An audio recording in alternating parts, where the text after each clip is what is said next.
And just like that, we're in Snezhnaya! Feels like we only just left Notcry. Remember back in Nasha Town? How all our friends came to see us off before we left?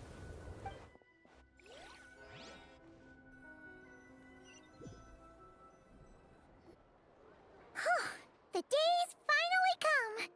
We're off to meet the Tsaritsa of Snezhnaya! What is she planning? And why does she need the gnosies? Soon, we'll have our answers. Guess this'll be the end of your journey that your brother mentioned. What is he expecting you to find there? Snezhnaya still feels like a long way away. Hopefully, there'll be plenty of time to relax, eat some good food, and have fun before we arrive. But whenever Paimon gets thinking about how our destination is right around the corner, all these questions come flooding into Paimon's head. It makes her so nervous. Yeah. Anyway, enough about all that. We can't start the final leg of our journey with that kind of mindset. Just think. We've fought dragons and sea monsters, defeated creations of the gods, faced prophecies of doom and the threat of the abyss. Heck, we've even been to the moon!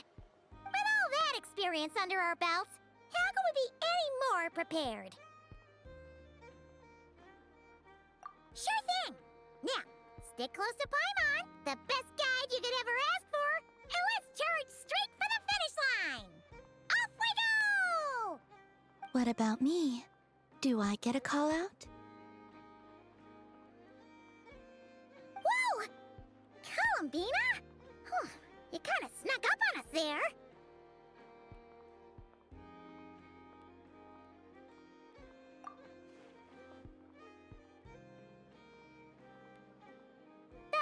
Don't look at Paimon!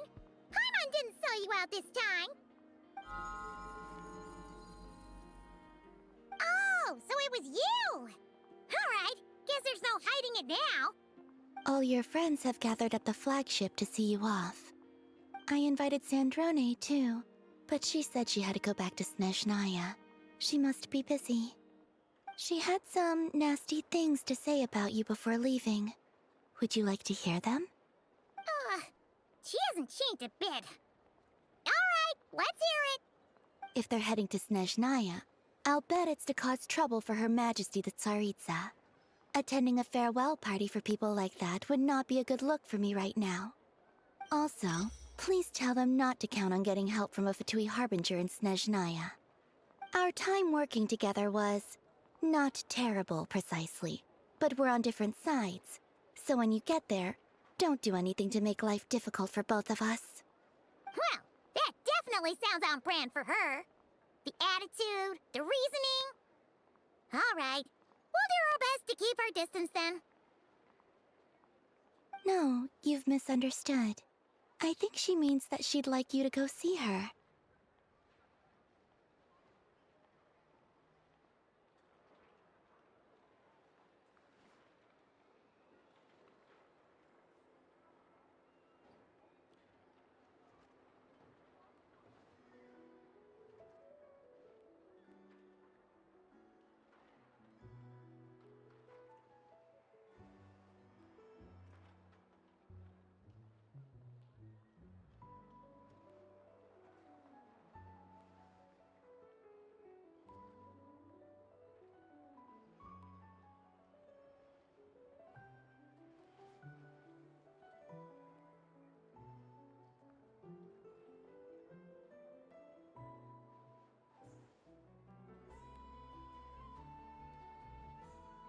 As long as you don't make things difficult for both of you, you'll be fine. You really have to read between the lines with Centrone. Go on, get to the flagship. Everyone should be there by now. I told Lauma that you once treated me to a truly unforgettable meal. Today, I want to return the favor. It's my gift to you. It's definitely nice to be treated, but hopefully by this point, you know that you don't owe us any favors.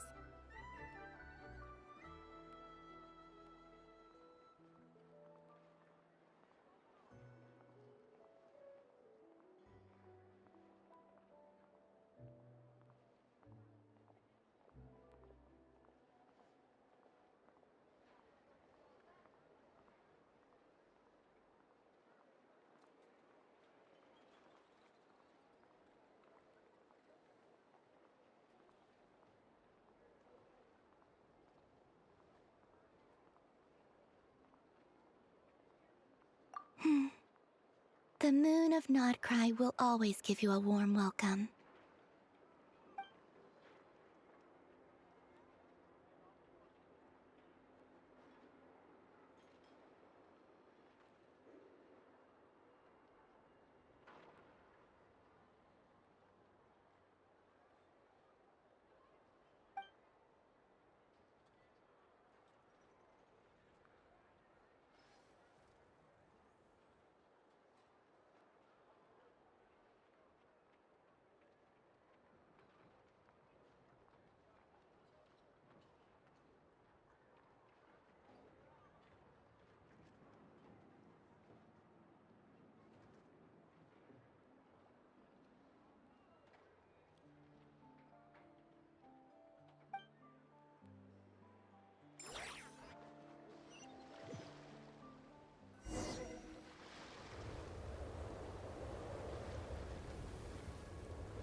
Wow!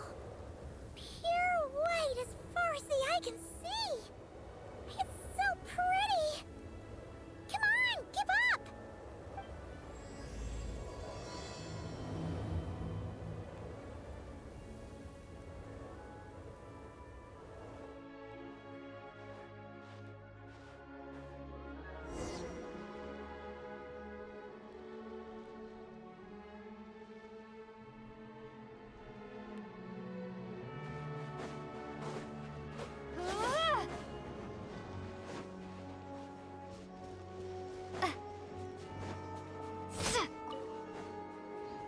Look! They look similar to the ones in Nodcry! You know, just minus the effects of Kuvaki. That's a sure sign that we're officially in Snezhnaya now.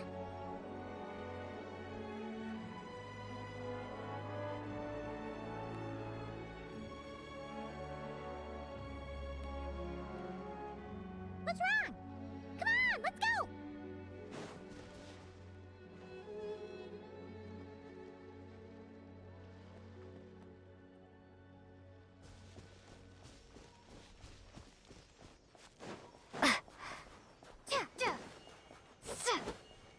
There's gotta be a treasure chest around here somewhere.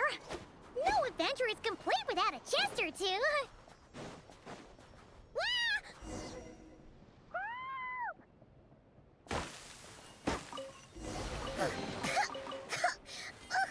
Paimon got a mouthful of snow! Ooh, it's so cold. Paimon's gonna snuggle up to you for a bit to get warm.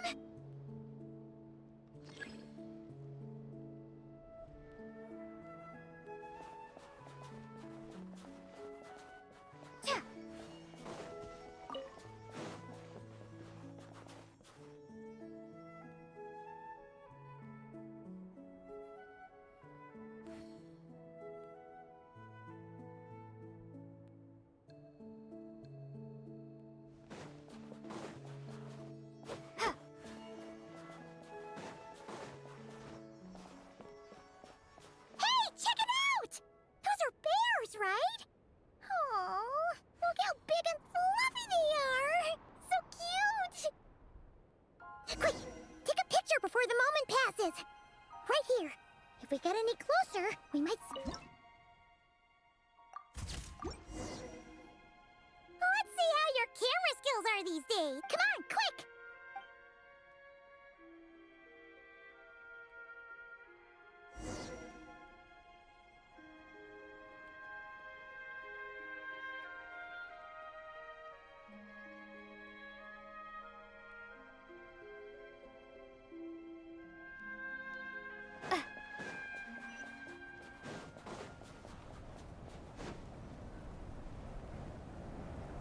Paimon's heard that Snezhnaya has loads of railways and trains. This must be one of them. But why is it abandoned? Ooh, it's still so cold.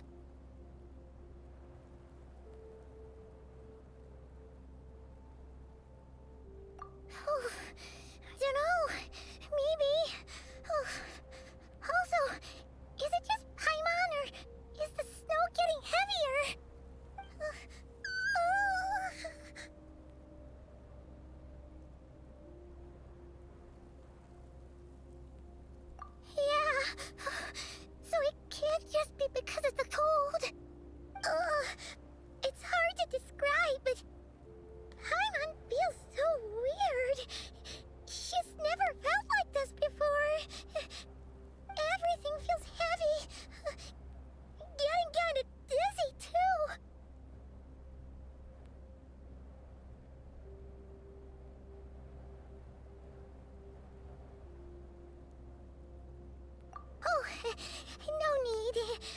Paimon's just feeling a little low on energy. That's all. Yep, sure thing. Snezhnaya, here we come!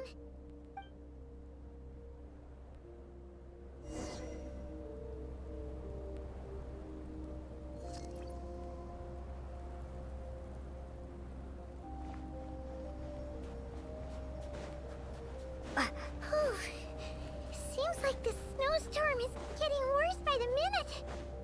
Paimon can barely fly.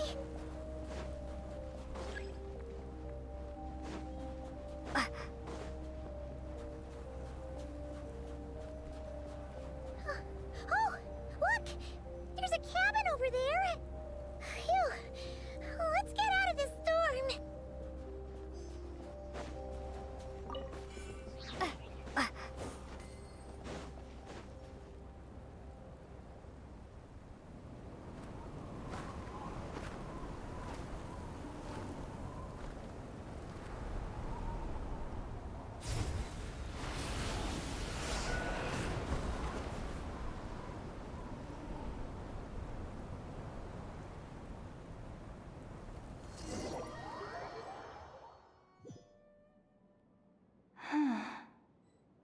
What is this place? Where's Paimon? I need to find her. Fast! Paimon? Paimon!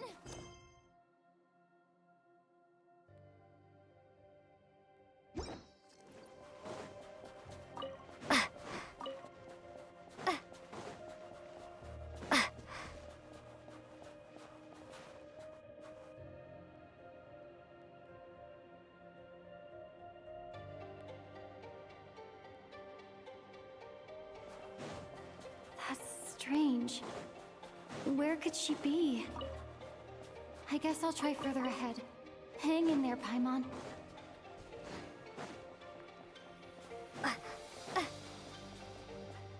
Is that a train carriage? Maybe I can get up from the inside.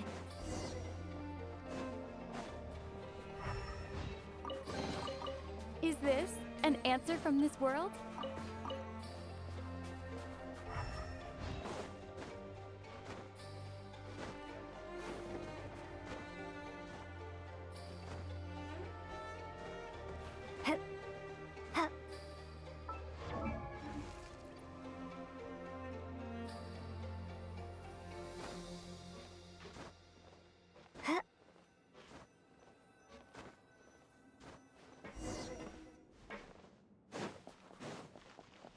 It says here, Krasnik's torch, civilian model. It's definitely getting a little warmer now it's turned on. I really hope Paimon's okay.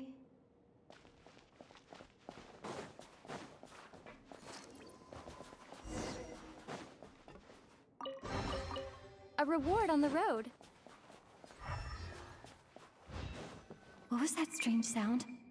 I can't tell if... Paimon? Paimon, is that you?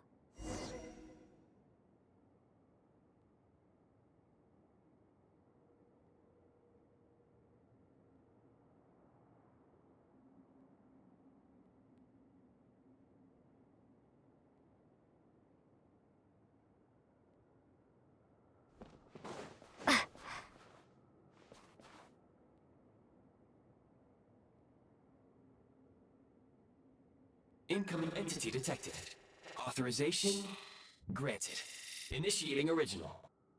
Hello, Descender, who's reached the eve of tomorrow. Eye of Grey at your service. Time since last activation.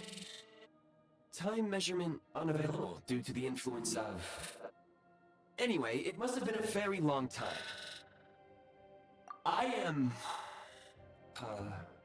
I was born to fulfill a mission. To reach tomorrow. To this end, I must... Strange. What was it? Wait, my body? Huh? Why is my body like this? Apologies.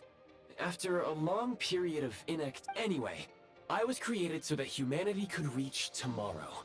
Nevertheless, serving humanity remains my primary objective. I have detected a drop in your surface body temperature. You cannot remain active in this state for much longer.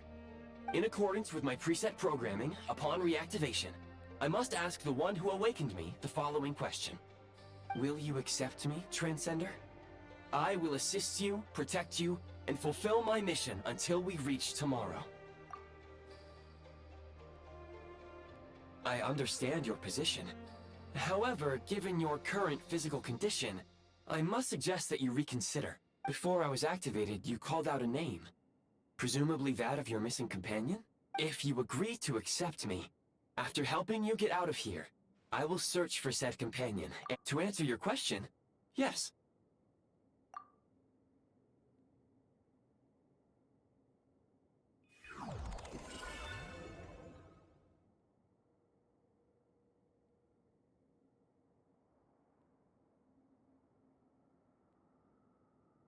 You have made a very wise decision. Now that we have reached an accord, you will be my new user.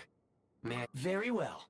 I will remember this name until I need to recover my body, retrieve the power to unlock tomorrow, and help the suffering masses to reach the far shores where the empty ark floats. I can sense my power scattered across this ice-covered land. I even have a vague sense of where it might be found. But right now, that is not essential. The key right now is you. You must survive and reunite with your companion.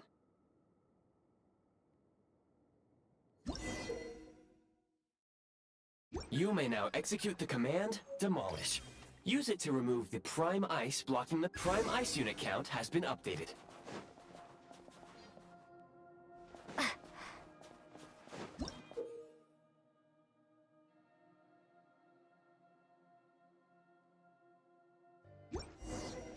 You may now execute the command, Build. Use it to create a Prime Ice construct to prop up the door.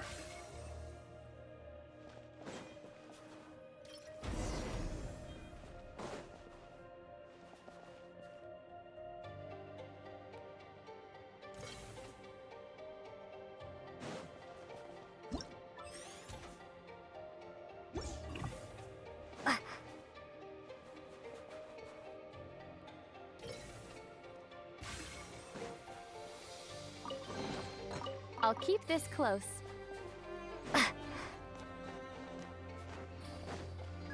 Scanning local environment. Exit has been sealed off with ice. That would not be an efficient approach. One moment. Usable construct blueprint detected nearby. You can use this to clear the solid ice ahead of you more quickly.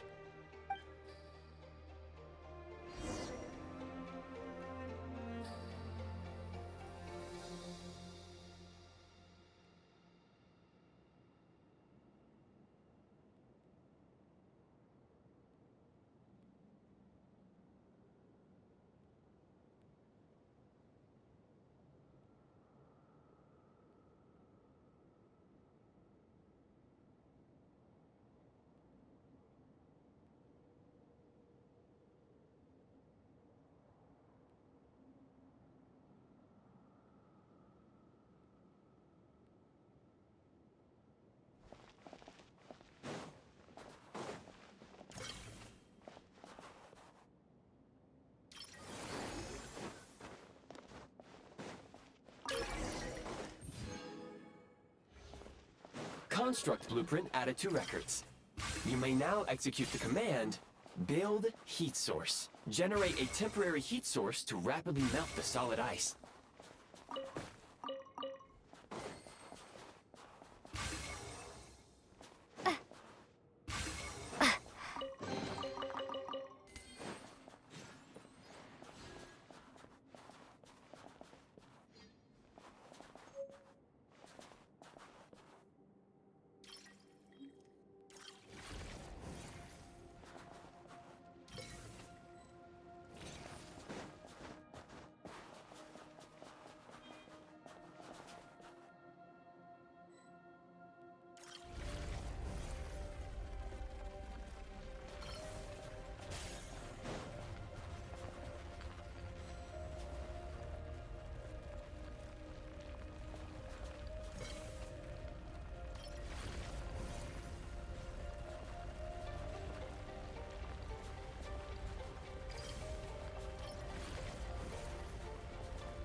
I'll keep this close. My scan indicates the path is straight ahead. I recommend we proceed.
Kresnik Crystal located. Please collect at your earliest convenience. The recent construct you built provides highly efficient heating by utilizing the unique properties of Kresnik Crystal. Unfortunately, prime ice constructs have a very short lifespan and cannot be stabilized during the development period. Hence, the authorization to use Kresnik Crystal was granted. That said, I have already forgotten what warm... Yes. Perhaps then, we can warm our... But for now, all you need to remember is this. If you collect Kresnik Crystal, I can extract the energy within and use it to maintain your body's surface temperature.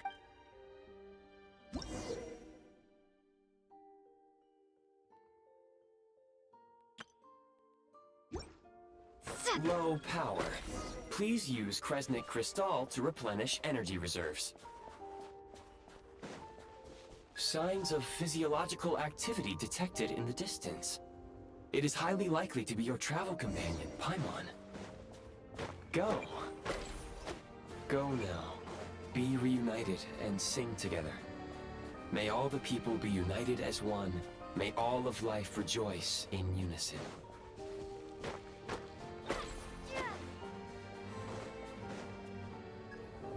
Approaching the target location. Scanning for signs of life. Life forms detected. 2. Affirmative. However, that is not the reason for my confusion. According to my database, this location is a train station. Real-time environmental data suggests that the train station may no longer be in use. But whatever the situation, please exercise caution.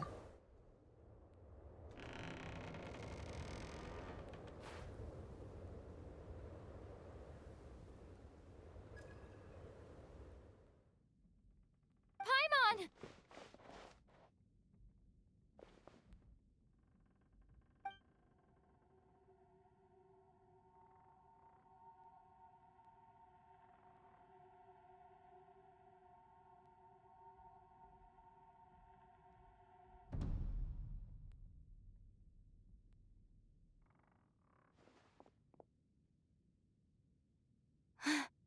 Who are you?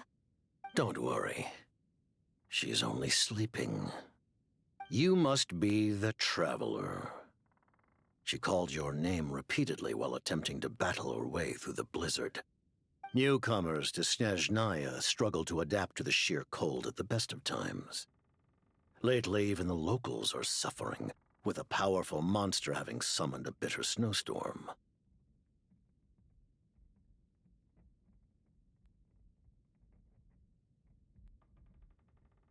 You two must be very important to one another. You should take more care not to get separated. Your eyes. Are you Conrian? There are indeed some Conrians left in this world who survived the cataclysm. But I doubt that is news to you. It would be unwise to interrogate my identity here. Focus your attention on your travel companion instead. We will meet again very soon.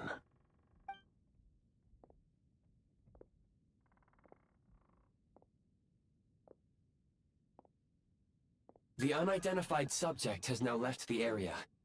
He appears to be an individual of great significance, but my search has yielded no relevant data. I will try searching the database again.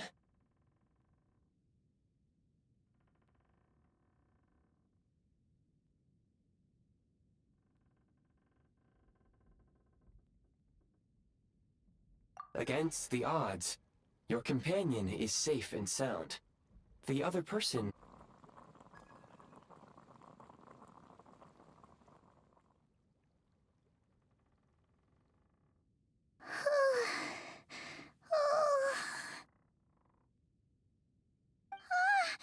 Traveler!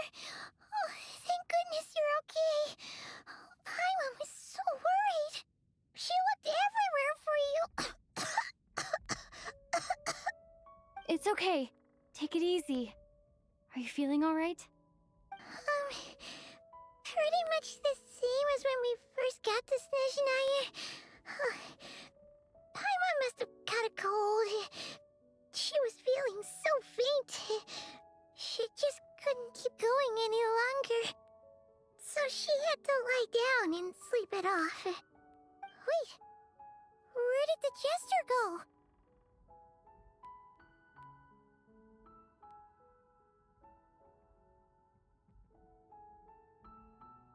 Yep, the director of the Fatui.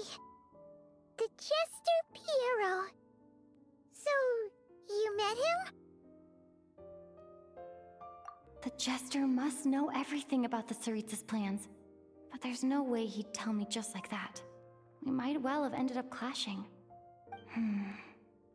Well, he was right about one thing. Right now, the most important thing for me is to take care of Paimon while she's unwell.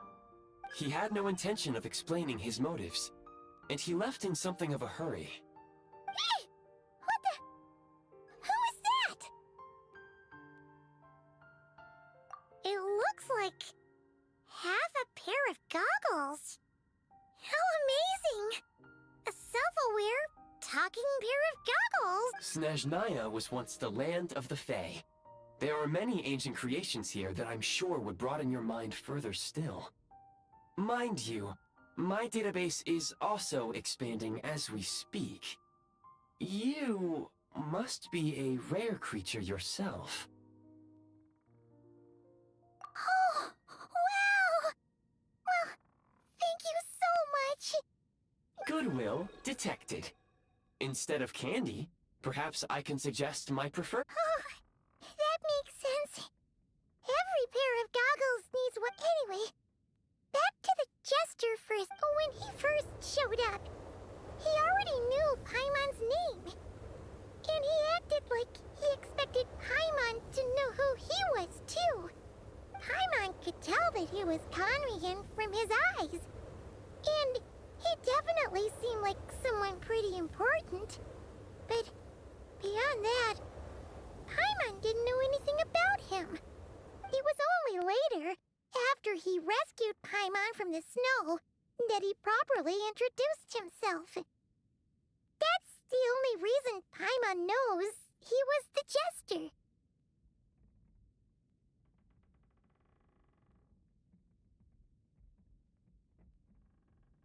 Oh, seems unlikely. He ran into the snow following the sound of Paimon's voice, with a really anxious expression on his face. He didn't act like someone who knew she would be here in advance. And after bringing Paimon here, he just stared out at the snow. He didn't do anything to Paimon at all. In fact, he barely said anything. Wouldn't even answer any of Paimon's questions either. Paimon didn't feel unsafe around him, and he didn't seem to have any ulterior motives. For all we know, he might have just ignored Paimon's questions so she'd give up and go to sleep. Please allow me to...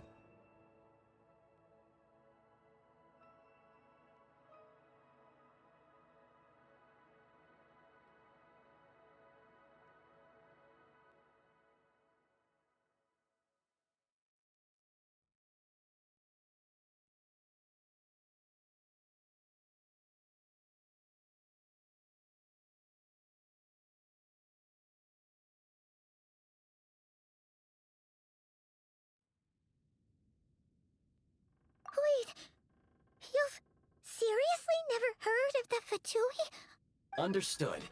Since they hold elite positions and serve their god directly, it stands to reason that they would conduct themselves with due decorum. I am inclined to agree with your assessment, Miss Paimon. I did not detect any ill will from the gentleman in question. Sorry, I shouldn't have encouraged you to talk so much. Paimon, new plan. Let's get out of Snezhnaya for now. The jester mentioned that this snowstorm being the work of a monster is worse than most. Even if we made it to Snezhnograd, we'd still have to wait out the storm before we could do any exploring. Oh, well, it's really nice of you to look at. We were really psyched up for this journey when we first set off. Just think of all the burning questions we have. If we turn back now, who knows how long it'll take before we finally get answers. Further information is required regarding the monster situation.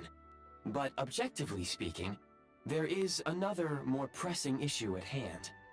At this point, we have traveled a significant distance into the blizzard. Were we to turn back now, the road would be extremely treacherous, especially since we would need to travel on foot. If, however, we continue onward, there may be a better solution. Do you remember what I said as we neared this location? I told you that this is a train station. While it has evidently fallen into disuse for unknown reasons, the tracks remain intact. We can break through the blizzard and forge ahead by driving a train. That is the Snezhnayan way. There is a small town up ahead, which would be the perfect place. Paimon thinks Goggles here makes a great point. Let's do that. Oh, come on. Don't worry.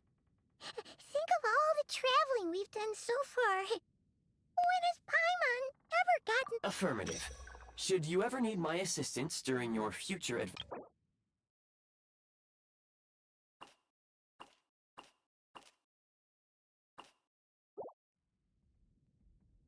Otherwise, I will remain silent to avoid causing any unnecessary distraction. Now, please follow me.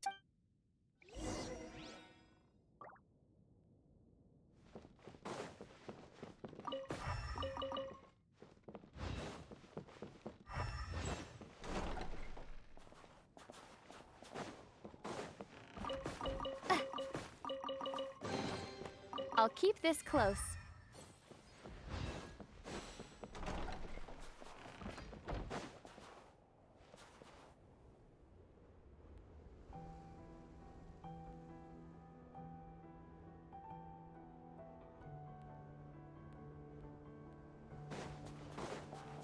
Please confirm when you are ready to depart.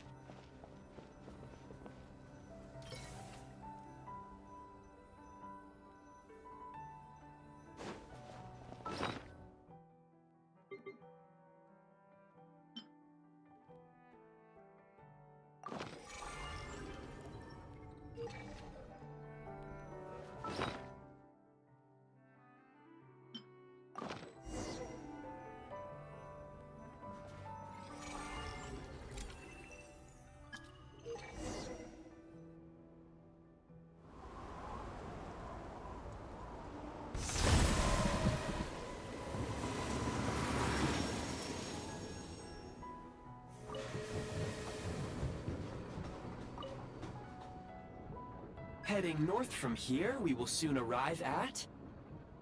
Wait, there's an error Brace for impact, friends! Preparing to enter impromptu flight mode.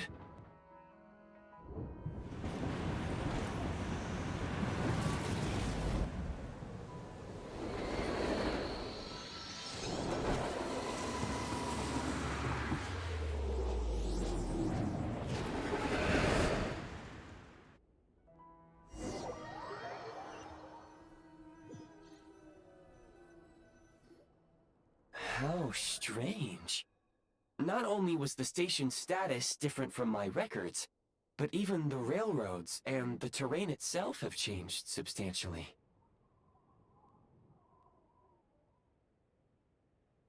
Yeah. Thanks to your quick reflexes. My sincere apologies for putting you in danger. I'm afraid I'm as confused by all this as you are.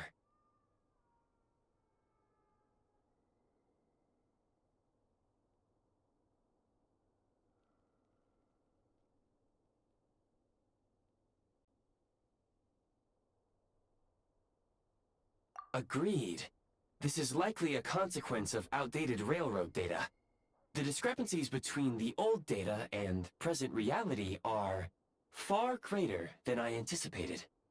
Fortunately, our crash landing has at least brought us much closer to the town. According to the data, anyway. Your data had better be right this time. I can assure you, it certainly is. Please look this way, and you will see a Kresnik's torch. It seems our ill-fated train ride was a blessing in disguise. We have taken the shortest possible route.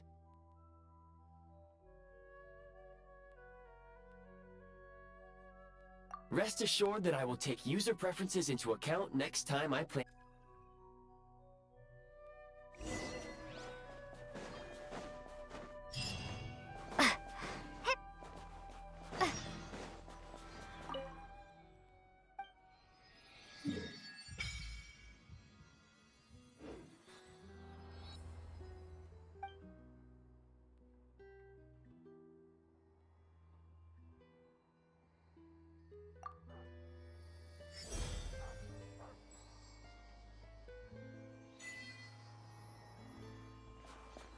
Cryostorm!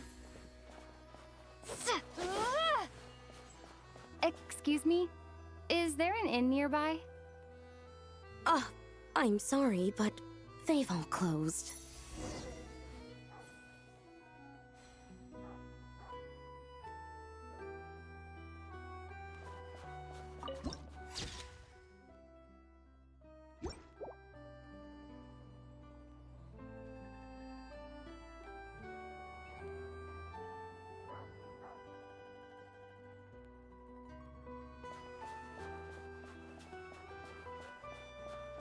Oh, sorry to interrupt. We're looking for a place to stay. I can't even afford to warm my own house, let alone run a business.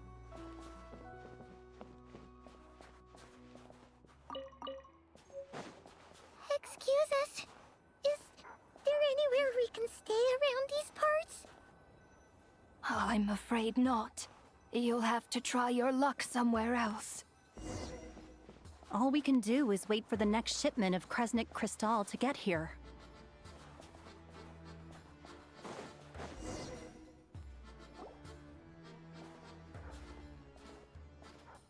Hi there.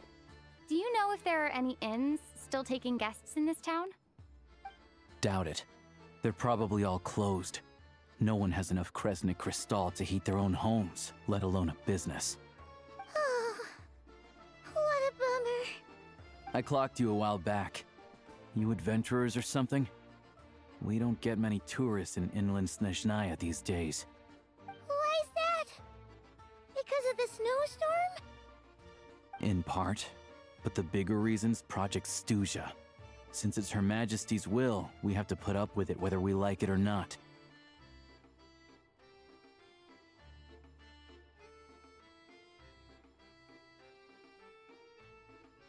Oh, sorry. I assumed it was common knowledge by now. Basically, the Tsaritsa is planning something big. Something that requires an enormous amount of energy.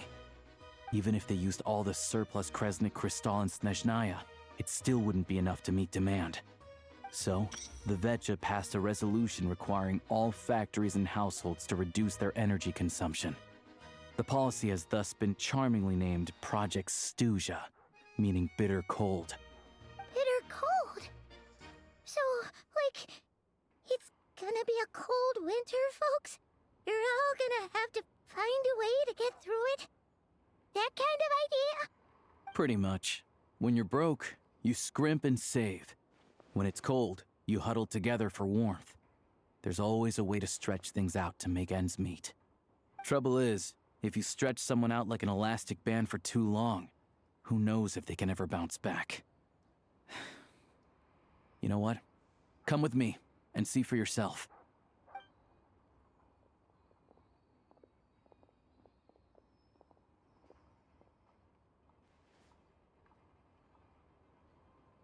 Can you please explain to me why the price of Kresnik Crystal has gone up by 1/3 again?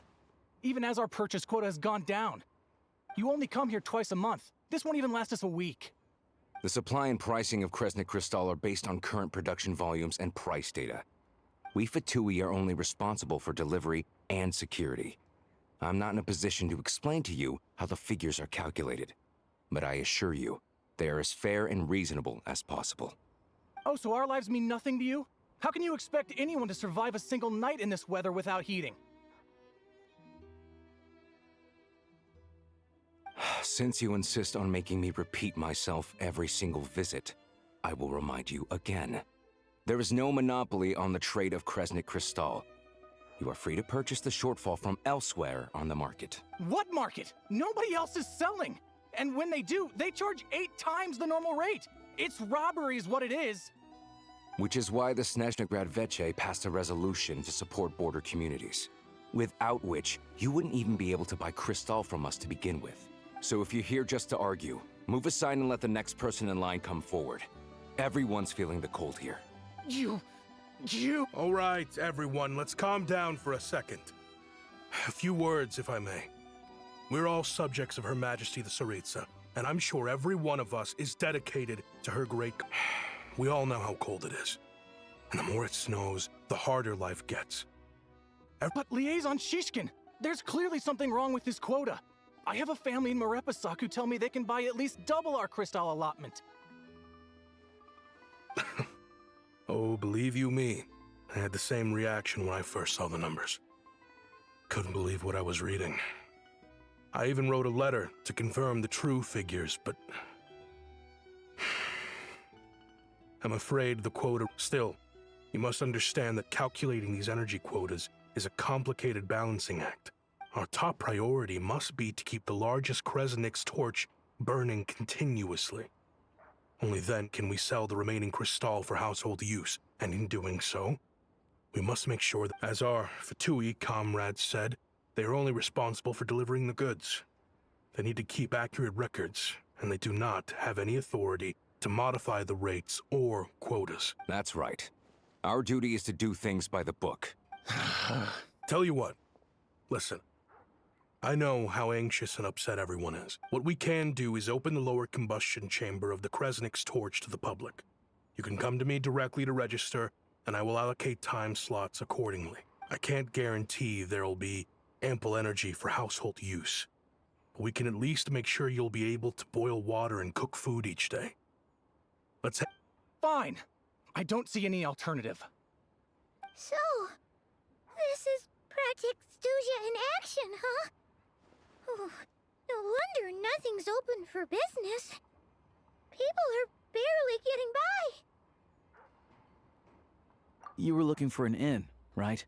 Oh, Paimon's not a fae. I have a small place in Stratomoros.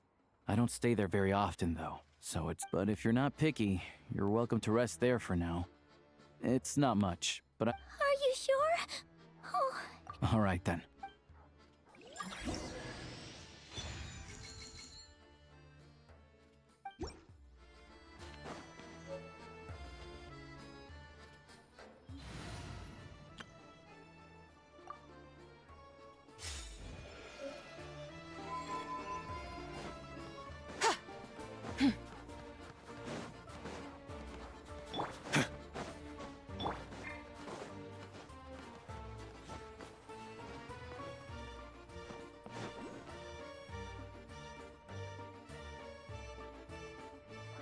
Oh, so cozy and warm. Paimon's getting nice and toasty. Oh, wait. Paimon only introduced herself so far, didn't she? This is Paimon's best friend, the Traveler. Good to meet you. I'm Alosha. Most travelers find the Snezhnayan climate to be a shock to the system at first. But as long as you keep yourself warm, you should be fine. Still, you should keep an eye on your condition. When people are too quick to dismiss a cold, it can easily end up turning into something more serious. Don't say that. Paimon's too young for chronic health issues. They aren't in town right now, and they won't be back anytime soon. The train station has been closed ever since these power shortages began. I do a lot of hunting, so I spend most of my time exposed to the elements. But even the animals wouldn't survive long in a storm like this, let alone a hunter.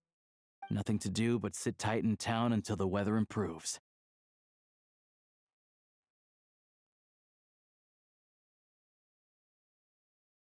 I get that you're in a hurry, but even if the station were open, that doesn't mean there'd be any trains.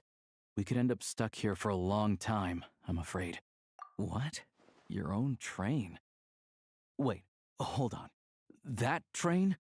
The one that suddenly fell out of the sky and crash landed on the ice? Oh, we got lucky and found it in a cave. Oh, then our... Pretty crazy for a random find in the mountains. Well, as long as your train's good to roll, you might get to Snezhnaya after all. I've been doing some digging recently. Turns out, the real reason for the current energy crisis in Stratomaros is that some of the supply is being seized for a private stockpile. But to expose what's going on, I need to catch them in the act. So, I'm heading off to catch a rabbit. Huh? Wait, a rabbit stole the crystal? It's a figure of speech. Real rabbits couldn't pull this off. They'd prefer carrots to Kresnik Crystal anyway.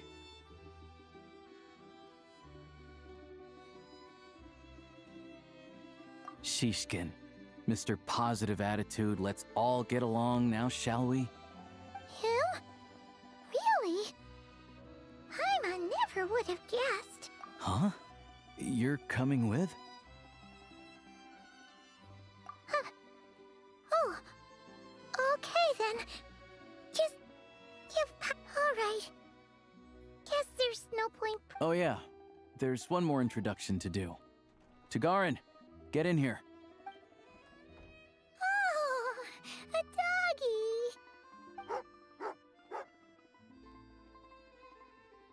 Oh, angry doggy. Oh, Tagarin doesn't like being petted then. He likes to think he's above that kind of thing. He's my hunting partner, so he'll be joining us when we head out. Carrots aside, we'll need to stay completely undetected. We can't risk spooking our rabbit, or there's no telling which burrow he'll scurry back into. First, we need to find a way into the train station and see if we can find any real freight data. Shishkin's figures can't be trusted. Then, we get to Garin to catch a scent and find out which way the crystal went. What are you eating? Oh, check it out. When you're all out of carrots, try jerky. Good doggy. Good doggy. A fellow dog lover, huh? Yup. And rabbit lover. Carrots are great too, you know. Good to know. Eat up, Tagarin. We got a lot of work to do.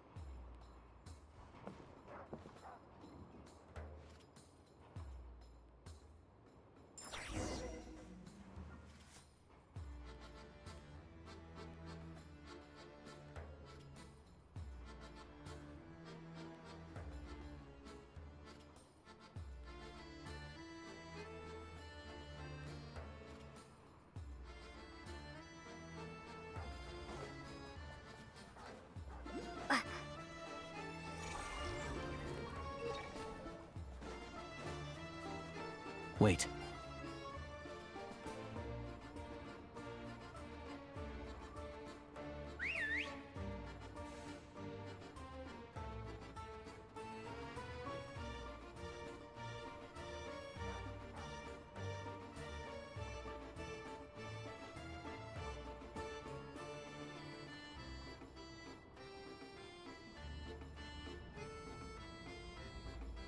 Nice work, Tagarin.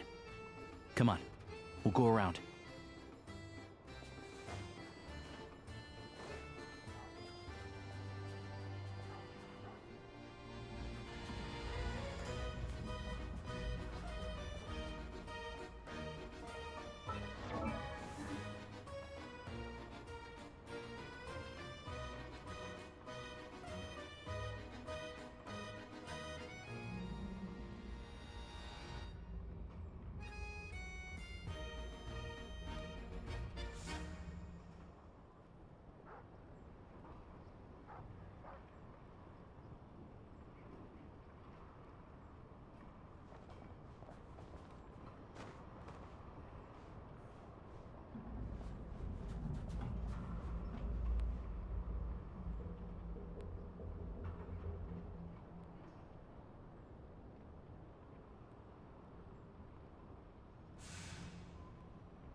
This way.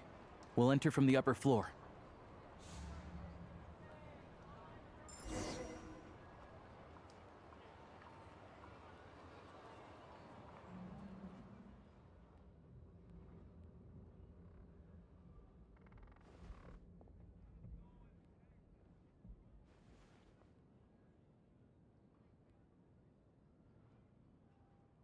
There we go. A freight list. Straight from the Fatui. So Shishkin won't have had the chance to doctor the figures. Looks as new as the day it was printed. I guess no one bothers reading these unless they have ulterior motives. Yeah, this is all we need. Come on, let's get out of here. Then go. Tagarin's a keen hunter, and catching rabbits is his specialty.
Anywhere there's a stove, there'll be the scent of Crystal.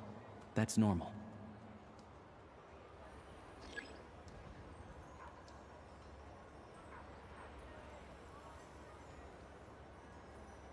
Anywhere there's a stove, there'll be the scent of Crystal. That's normal.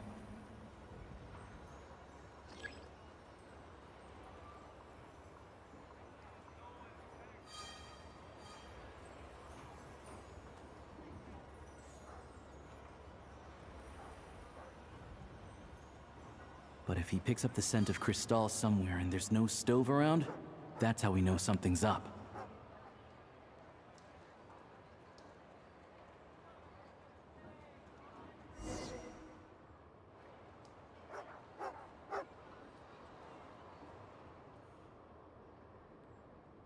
This must be the rabbit's warren.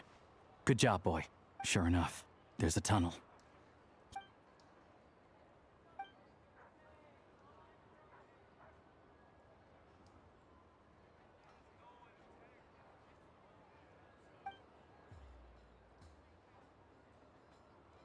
Thanks for looking out for us. No need to thank me. It's my pleasure. Sure as Her Majesty the Sir. Let's grit our teeth until the blizzard passes. Maybe for everyone else, Liaison Shishkin, but for you, the hard times have only just begun. Huh? Who are you?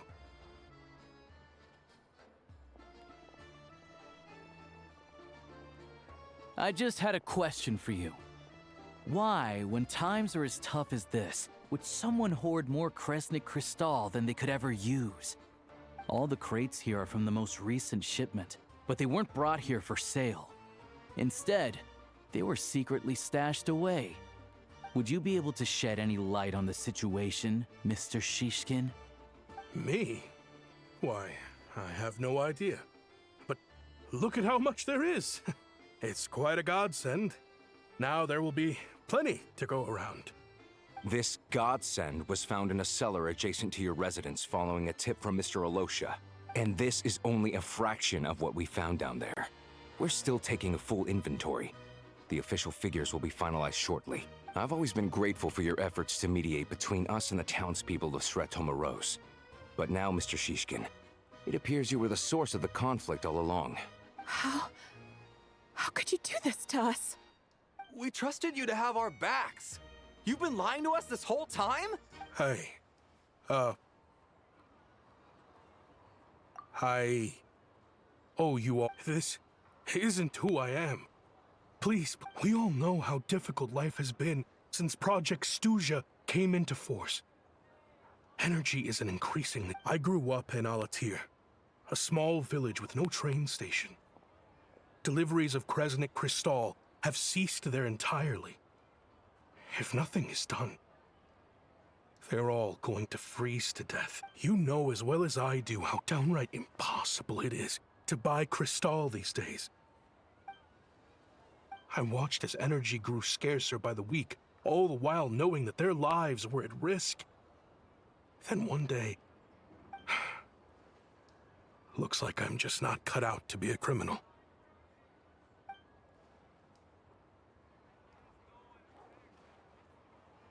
I have the official Snezhnayan quotas here. Anyone who has already purchased, I'll make a batch purchase of Crystal worth 3 months' salary for you all to use free of charge. You don't have to go that... Yeah, owning up to your mistake is enough for me. You've dropped the act. You claim this was a one-time mistake, but the real reason there's only 1 shipment's worth of stolen Crystal in your basement is that you have an accomplice. Reporting in, sir. We've conducted a full search of the mayor's house. As expected, we found many crates full of Crystal. This wasn't your first time at all. You've been colluding with the mayor of Stratomeros for a long time now. The train station's currently out of service, but it does open for a short window every time there's an energy delivery. And every time a train pulls in, you're there on site to take inventory and oversee the workers unloading the cargo. The mayor handpicks said workers. Per his instructions, they transport the Crystal by tunnel at night to the mayor's house, and he sells it out of town. But since he can't get the goods out of town by train, he had to arrange an alternative method of transportation. This meant slower sales, which gave me plenty of opportunity. Wait, the mayor's involved? Preposterous. What proof do you have of any of this? Basic math. I've spent a lot of time lately counting carriages as the snowstorm rages. Counting carriages? The energy consumed by a train depends on its total weight.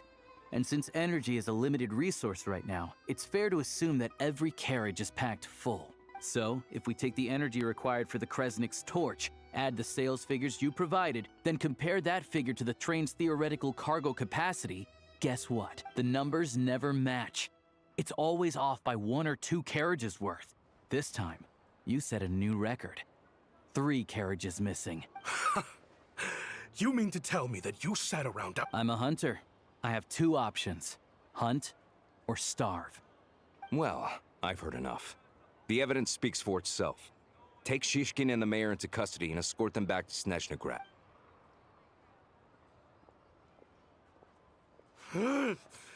You cocky little brat!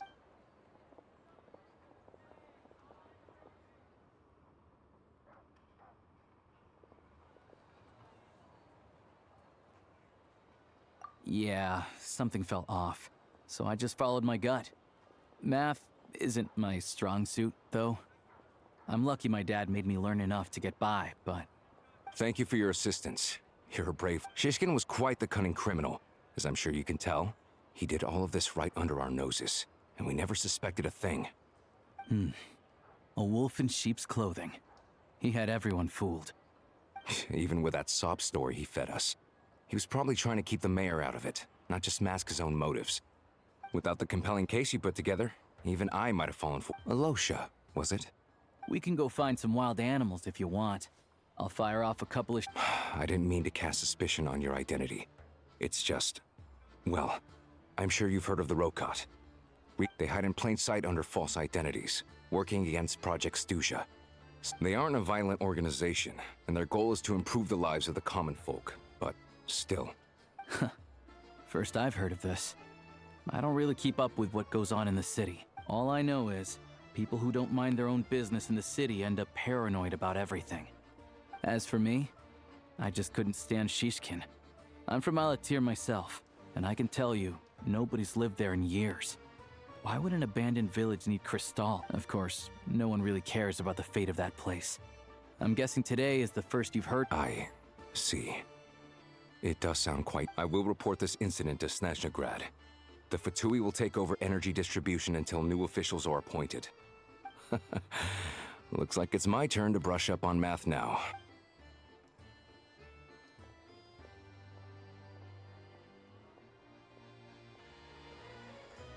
Don't mention it. Isn't the soldier overseeing the delivery supposed to verify the quantity of the goods? Was he just careless? Or was he being paid off too? Excuse me. I'll take a share of Kresnik Crystal. I need to take a detour before we head back. There's someone I have to deliver this crystal to.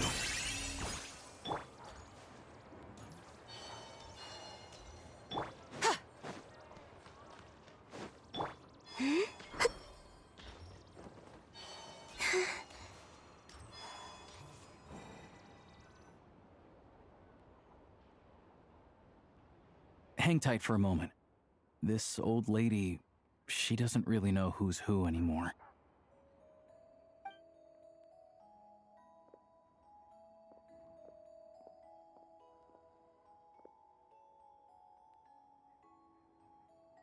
Oh, grandson. Ma'am, it's me. Alosha? You know me. I came by earlier today. Oh, I'm now. How often do I get to see? It's okay. You just rest. I'm fine. Oh, you. It's nice to come and visit your old. Sit down. Come on. Please don't get up on my account. You need to. Right under the basket.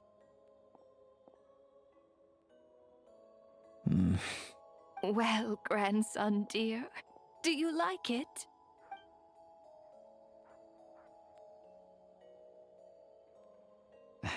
Very much, ma'am. Good, good. Wonderful. You don't need to save any more for me next time, all right? Fresh fruit is hard to come by at the moment. You should eat it as soon as you get it. Oh, I don't need it. I'm fine. But if you like it, come back for some more soon.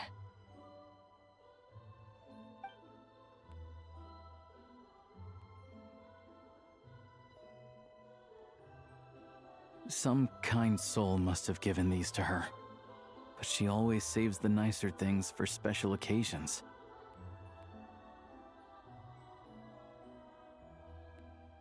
I met her at the market back before her health began declining. She was a lovely old lady. We're from the same hometown. Not many people have heard of Alatir. And if they have, it's usually for all the wrong reasons. There's a gang of highwaymen that came from there. Now that it's an abandoned village, it's rare to find anyone who shares fond memories of our hometown. So after we got talking and realized we were from the same place, we decided to keep in touch by letter. I first learned of Stratomoros's energy supply problems from a passing comment in one of her letters. Then, after her health went downhill, I started visiting more often to check in on her. The town's been in decline for a while now, but because of her memory problems, she thinks of it as the bustling, prosperous Stratomoros still in its heyday. That said, I kinda appreciate her optimism. There's not much of it going around in this world of ice and snow.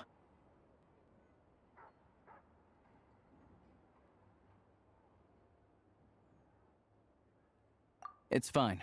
Everyone grows old. In Snezhnaya, some people believe that in your final moments, you'll sense a familiar presence by your side. You turn to look at them, but their face is blurry. So you focus hard, trying to make out who it is. And when you finally see their face, the Grim Reaper reaches out and takes your life. She still calls me grandson, though. So at least I'm not a blurry face in her world just yet. Come on, let's get back and see how Paimon's doing.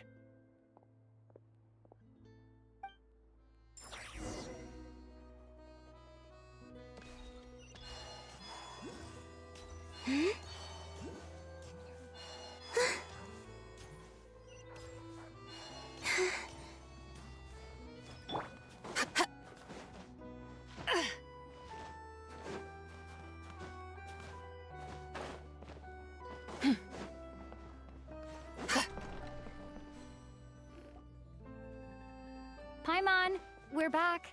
Are you feeling any better? Yep. Paimon's not cold anymore.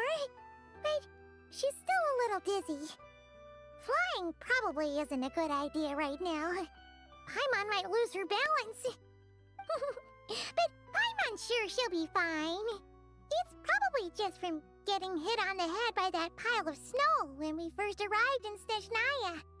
Her complexion's looking much better. Let's keep an eye on her.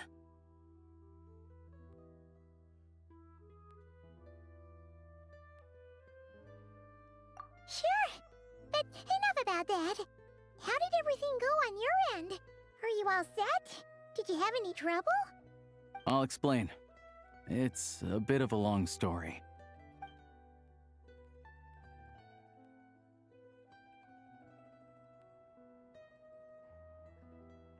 Jeez, you guys got pretty busy. Sounds like the liaison officer and the mayor were running quite an operation. Good riddance to both of them. It's a good thing you managed to catch them. So, you said the train station will open again soon, right? And everyone has enough crystal now? Yeah. Well, enough to survive at least. Project Snezhnaya isn't going away anytime soon. People will still have to scrimp and save to make ends meet. Don't know. The goal of Project Snezhnaya is to gather energy for the Tsaritsa, but no one knows where that energy's going. It's never been made public. The thing is, we were told that the project would only last for 6 months, but time and time again, they keep extending it. Extending it? Does that mean the Tsaritsa's plan isn't going very smoothly? That's what everyone suspects. In principle, any proposed extension needs to pass by majority vote in the Snezhnaya Veche. But even though opposition has been growing, any detractors end up caving in to political pressure from the rooster, Pulcinella. He's the chair of the Snezhnaya Veche and a key figure in the voting process.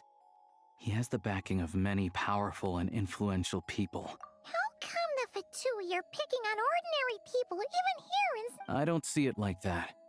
Fundamentally, the Fatui will always think and act in the Tsaritsa's interests, but that doesn't mean they don't care about the plight of the common folk. The only reason Sir Tomuro still receives crystal shipments is because of a relief proposal put forward by the Rooster himself. Then there's the Fatui soldiers providing support in every corner of the nation. Even the Northland Bank provided some mora for disaster relief, and they're as conservative and indifferent as they come. It's just that the rich and powerful in their fancy palaces live in a completely different world from us. There's always gonna be some conflict when those worlds collide. Yeah, well, even though we all believe in Her Majesty the Tsaritsa, there are still many differences of opinion. Regular folk don't have an easy way of getting their voices heard in Snezhnaya, while the rich and powerful are either unwilling or afraid to speak out for all sorts of complicated reasons. The Rokad provides the disaffected with false identities and an outlet to vent their frustrations. Of course, an organization like that exists in a gray area. The moment the Veche think they've crossed a line, there's sure to be a crackdown. But so far, they've been doing their best to help the common folk.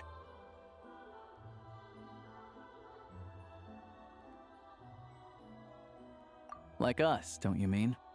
You didn't hesitate to join in. You're not new to this, I can tell. That's because we're adventurers. It's our job to help people out with commissions and get to the bottom of things.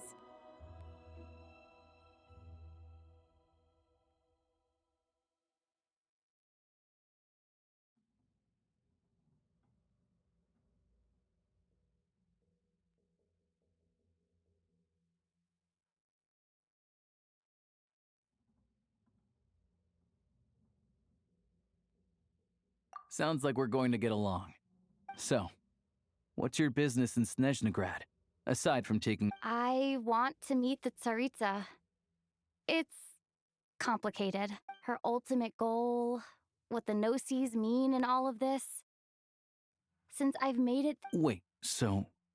No way. Are you... Sounds like you've heard of us then. We're getting more famous by the day. I didn't realize I was in the company of giants. Honestly, we're all as curious as you are about what the Tsaritsa's planning, and why it has to involve us freezing to death in the snow. But getting in the same room as her won't be easy. The common folk aren't permitted to meet her at the best of times. And right now, she's probably not even in Snezhnagrad. Word is, she's heading east on a campaign to slay a monster. Yeah, so you've heard of it. A wild, unpredictable monster with the power to summon snowstorms. It also absorbs everything around it into its body, so it's growing constantly. Now, it's so big that the Tsaritsa has deemed it the #1 threat.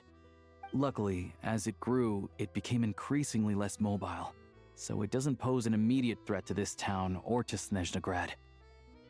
I'm sure that Tsaritsa and her personal guard, the Druzhna, won't have any trouble defeating the creature between them.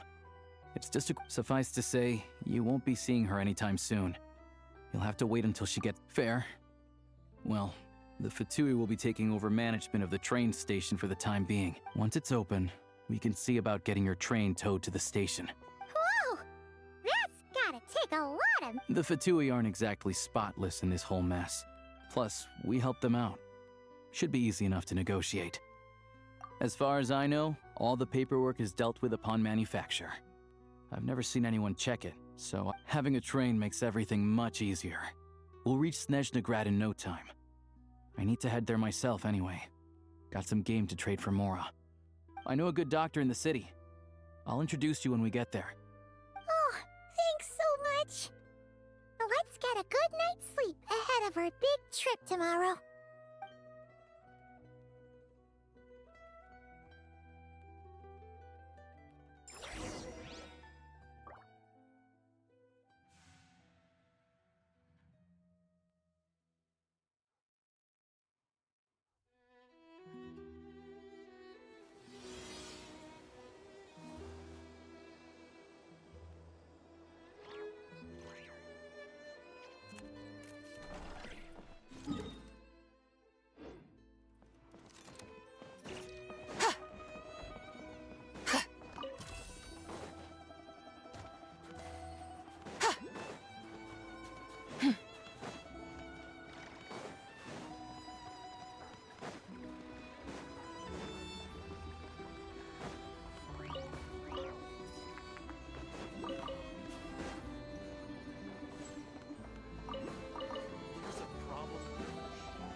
Drive carefully, all right? You don't want to end up in this situation again. Also, I don't think I've seen a train like this before. Is it a new model or something?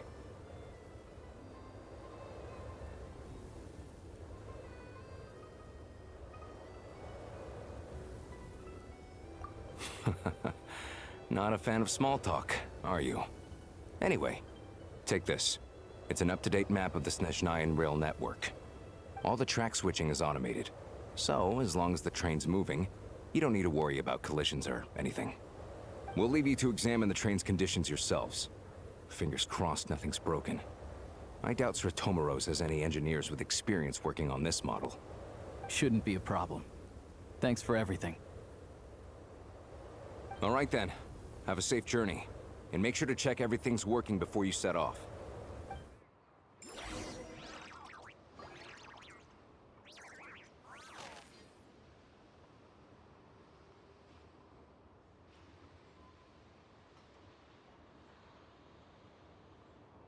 The Adeptus arts are most miraculous, but unless one first cultivates the mind before cultivating these arts, all their feats will be like the moon's reflection on water, shattering at the slightest touch.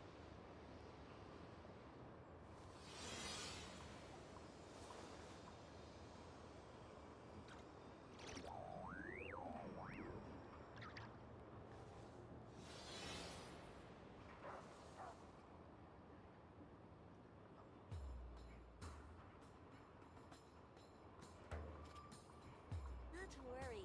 Opportunity favors the prepared.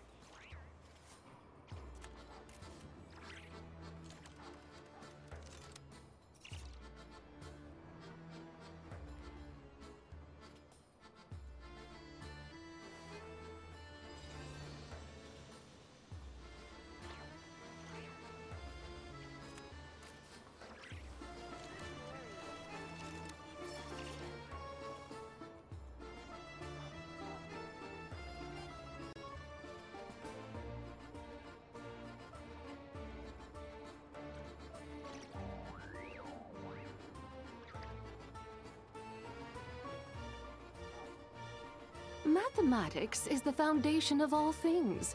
If you're interested, I can teach you some arithmetic. First, hold out both your hands.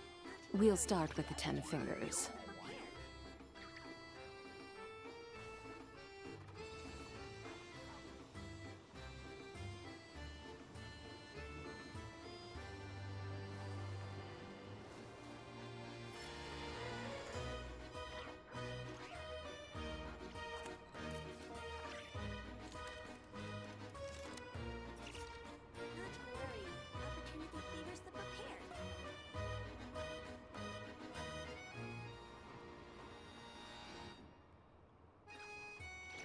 The whole world shares the bounty of the skies, the rain and clouds that grace the earth beneath. The moon was never meant to be a foreign realm. Not to worry. Opportunity favors the prepared.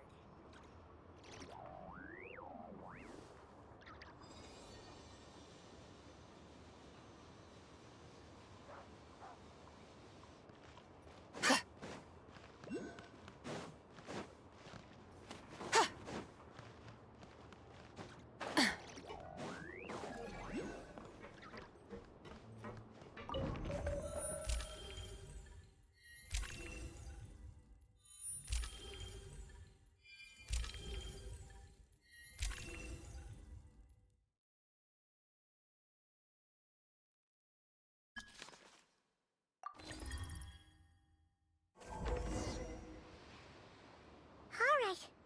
Looks like our destination settings have been applied. Let's give this thing a final once-over and then head out. Goggles, your time to shine. Affirmative. Running vehicle diagnostics. What's this? Engine, green. Wheels, green. Frame, minor damage, but no impact on function. Diagnostics complete. All systems nominal. Neat! Huh. Paimon's still... I've lived in Snezhnaya my whole life, and I've never heard of an interactive, talking train autopilot. Strictly speaking, I wasn't designed purely to drive trains, though I doubt you have any. All configurations are complete. Should you require... Away we go! Oh, nope. Paimon's gonna find a warmer seat.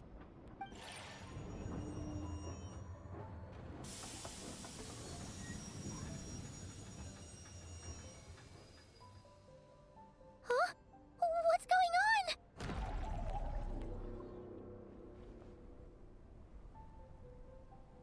Oh no.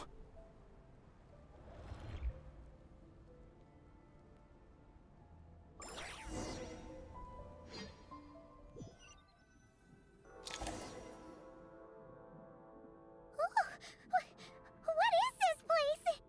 Traveler, are you okay?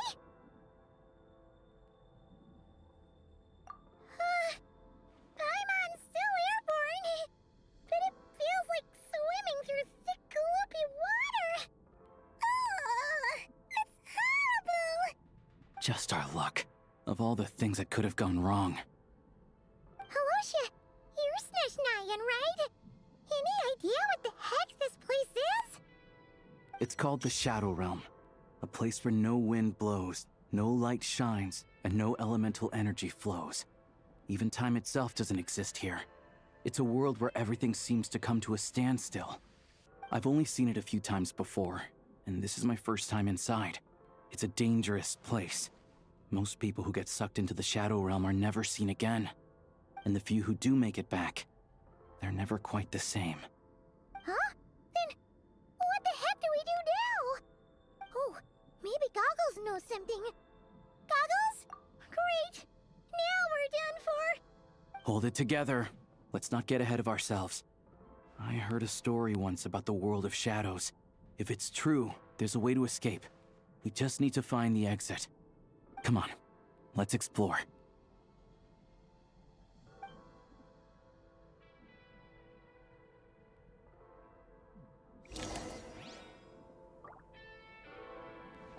Look at these patooey.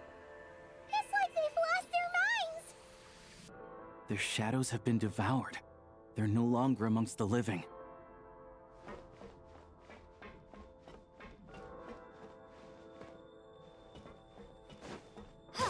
I can't channel elemental energy here, but I have a few gadgets that still work.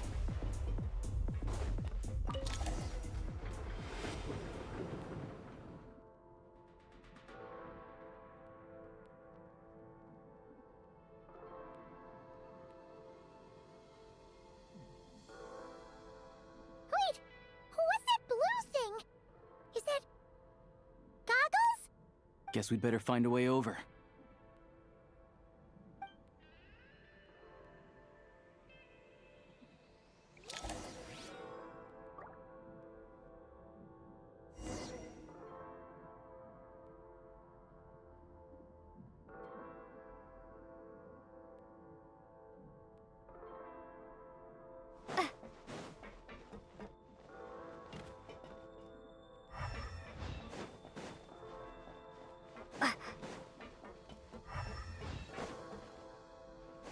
Go now! Advance!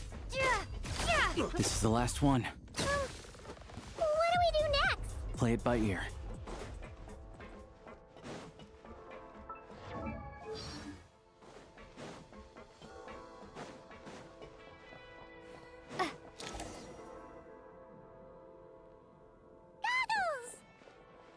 Hello. I am glad to see the three of you safe and sound. For now, at least. But things aren't looking too good. Correct. We are now inside what is known as the Shadow Realm, the darkest space in the shell, where even the Most High is loath to cast its gaze. Time and space hold no meaning here. It intersects with the world of the Light Realm only rarely, like an air bubble that rises to the water's surface. We must leave this place before it sinks back down into the depths once more. Sounds like you have a plan. Yes. In fact, the very purpose of my creation was likely to... It appears that key data is currently inaccessible. But now is not the time to resolve that problem. I have marked the exit to the Shadow Realm for your convenience. In addition, I have prepared some equipment to aid you as you traverse the Shadow Realm, Traveler. It may well be one of my core functions. Activation code? We once peered into the past from the ruins of the shadows. This is what remains of the Golden City, Hyperborea.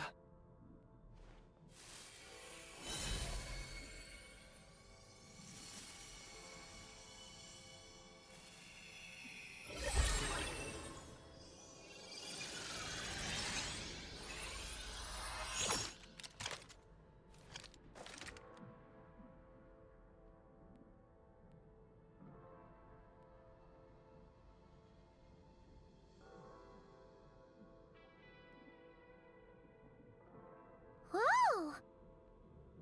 Now go. Arm yourselves with weapons of the spirit. Bring down the walls of the stronghold, and extinguish the flaming arrows of the wicked. Is this a gun? In the Shadow Realm, where humans cannot channel the elements, there once was one who, after much research, and let's go.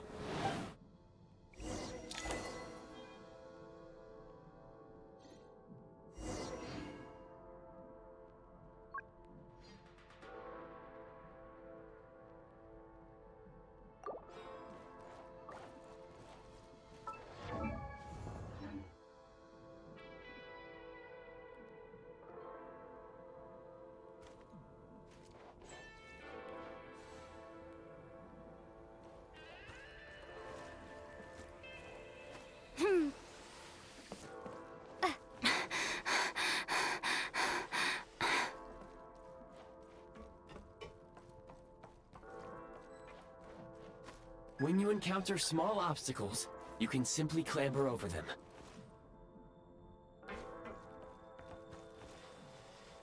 You can slide to navigate through low, narrow tunnels. Obstruction ahead. You may be able to use the... Since elemental energy is unavailable in the Shadow Realm, ammunition is an important resource. For long-range targets, try use... Many hostile units approaching. I suggest a new strategy. Take cover and pick... It's over.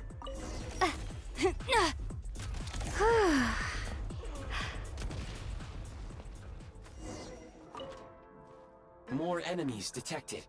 Try attacking with the newly unlocked Assault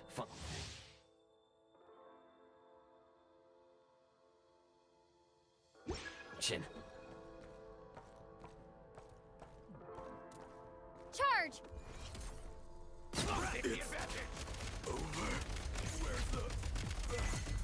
Back in business. Out of ammo. Charge!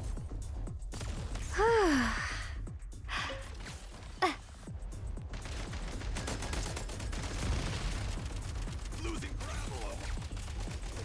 Reload!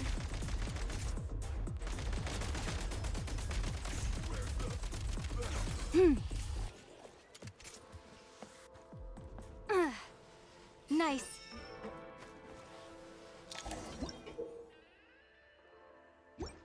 Aim at the freeze mark and pull the trigger to move using the rope.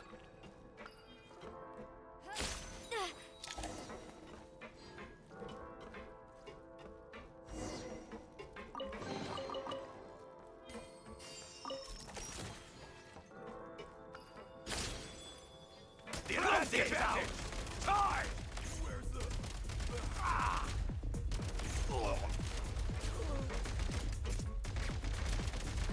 Where's the... Light him up! Nice. Fall back. Some supply points can restore a small amount of stamina. Press on.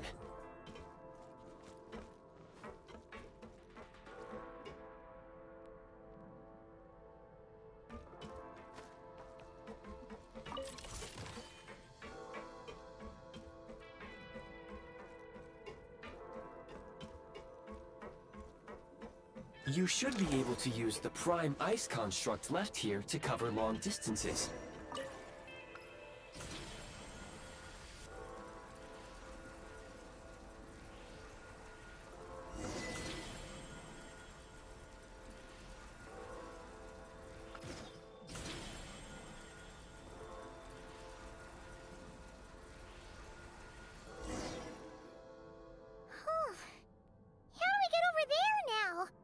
I recommend using this grappling gun. Such devices were originally used to secure structures in the Shadow Realm. If you detach the connected hook, the grappling gun will automatically fire a rope to another nearby hook. Okay. So, we just removed this hook, right?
Sprint at the Prime Ice Launcher to reach high places with ease.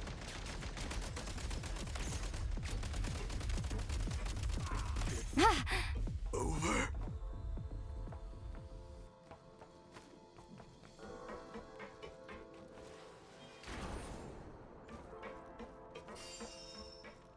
Switch mode! Light him up! Gotta recharge. Can't take much more.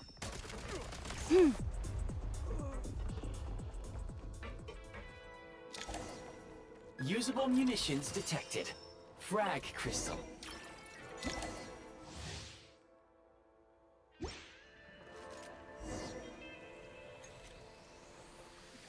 Nice.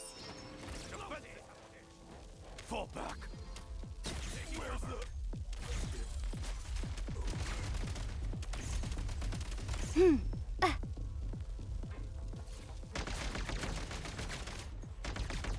Demolition time!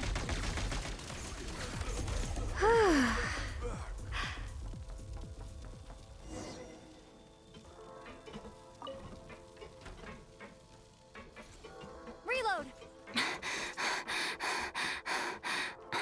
Whoa, careful! Shift your center of gravity and slide down.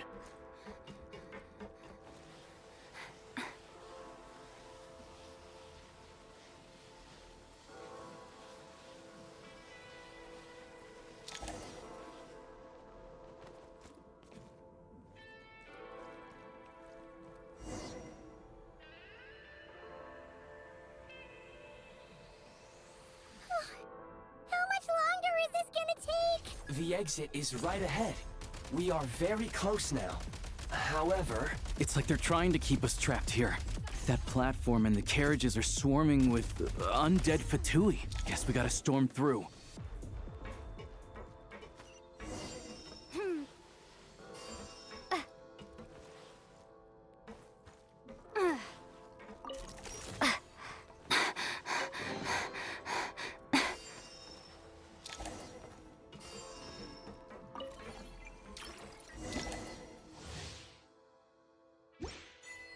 You may find switching to assault mode makes your attacks more effective.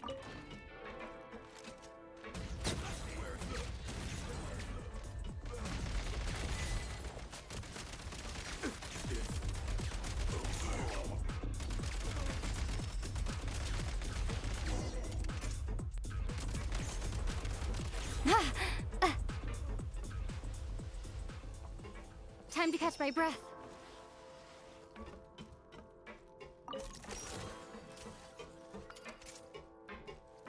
Reload!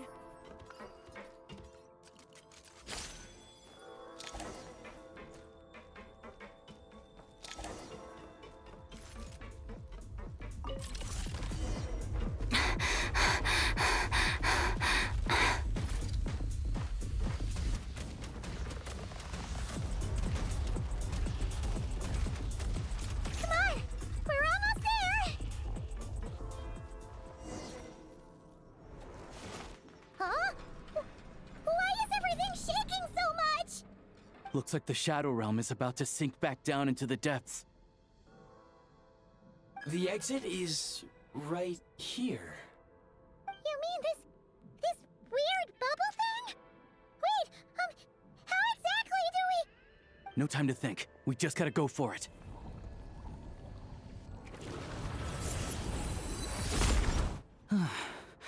Looks like I was right.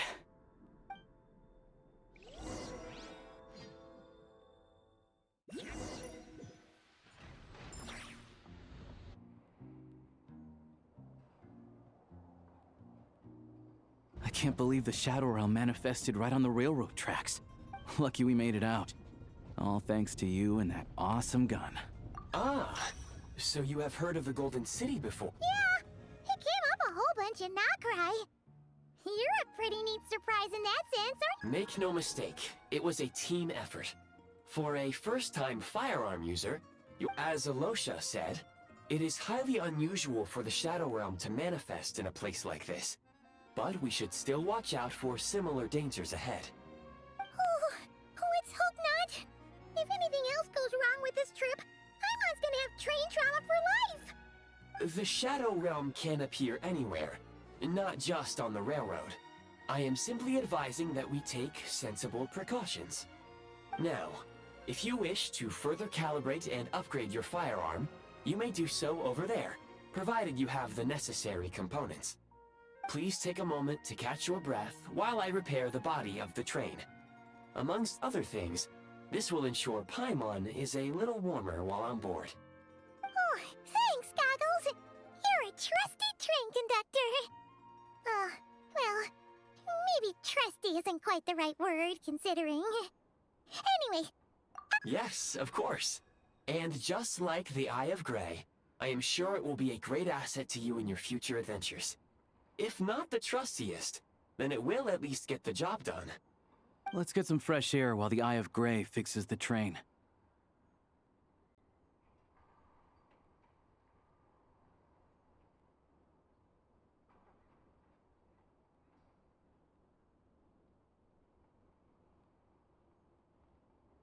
Yeah, sure. Paimon wants to forget all about the Shadow Realm. It was so creepy in there. Stretching our legs might help take our mind off things.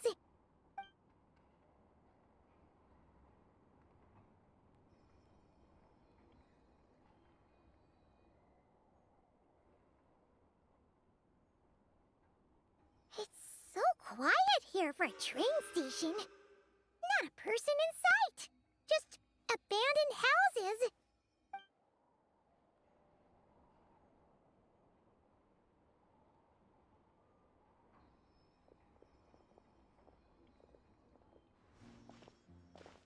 Huh? So much for repair? You've swapped our train out for a whole new model! My plan was to restore the train to its original appearance per my records as quickly as possible. Now that the repairs are complete, the train offers optimized performance and a significantly improved trendiness level. Huh. Didn't know trendiness was a parameter. According to my calculations, parameterization is the most effective way for the Eye of Grey to understand trendiness. Hyperborea, huh? I'm sure I've heard of that in a story somewhere. What an incredible little gadget you are.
They really had to build the railroad over a canyon, huh?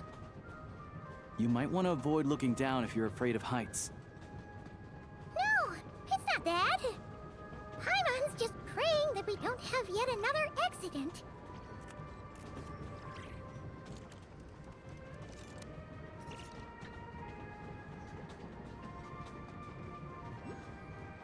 That mountain is breathtaking. Reminds Paimon of Dragonspine. They say this mountain's the domain of a Snegovic lord. A lot of the Snegovic retreated there to live in seclusion, so it's a pretty mysterious place. You hear all kinds of stories.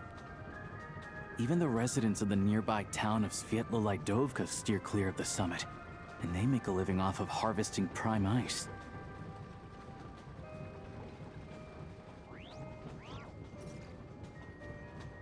Look, Snezhnagrad's just up ahead.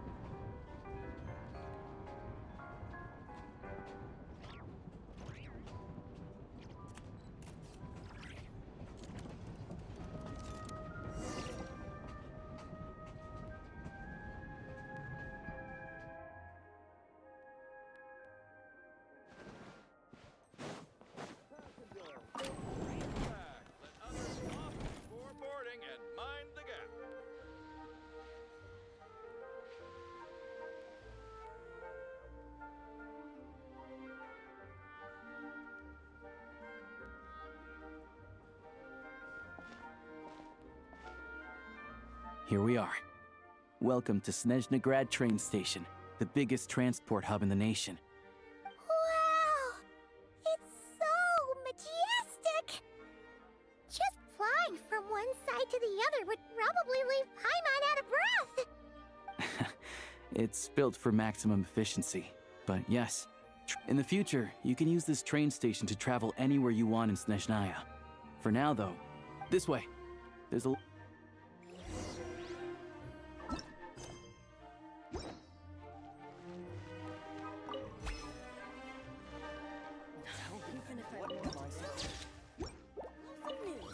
Get yourself a copy! Please go on, I'm listening.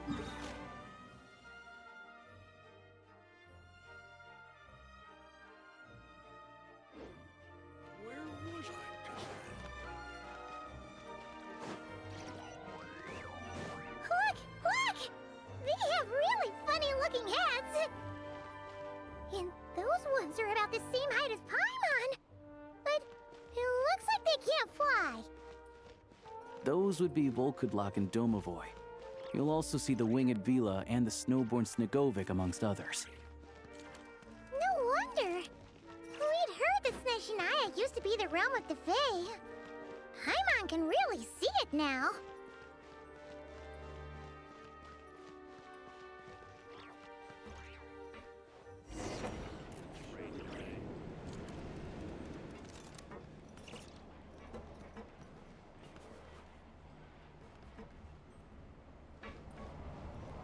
At least it's not as cold as— To the left is the market of Zolny. They sell everything there. You can often find some nifty little trinkets. To the right, you'll see the Korolyevsky Theater in the distance. Look at that! Incredible!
Snezhnagrad is stunning!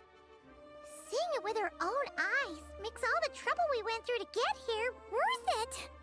I found it pretty stunning when I first came here too. But I soon found out that stunningly beautiful means stunningly expensive. The prices here are crazy. I'm just a small-time hunter, so Zolny is where I spend most of my time. This way will take us to Podvorier restaurant. They offer food and lodging there, so you can get settled in while I fetch the doctor. Is that gonna be stunningly expensive too?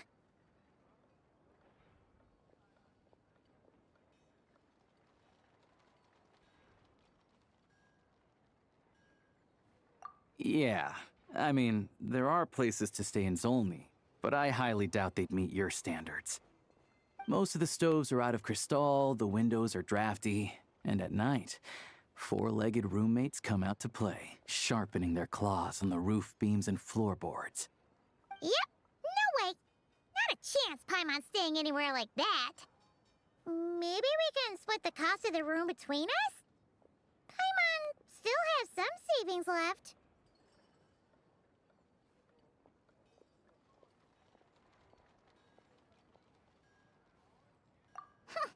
Fine then. It's your treat.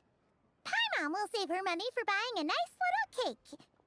Don't worry, you'll get some too. I'm glad to see you've perked up.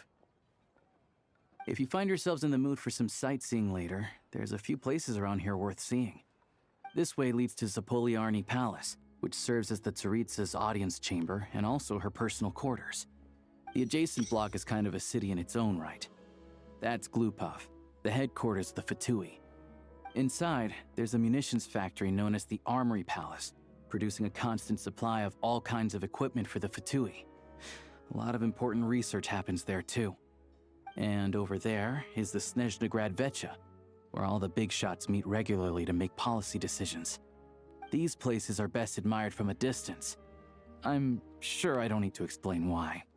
Yeah, they probably have super strict security. We're not looking for trouble right now. The downtown area is near the center of Zapoliarny. That's where you'll find the restaurants, bookstores, and gift shops. Another place of interest is the Northland Bank, which is over this way.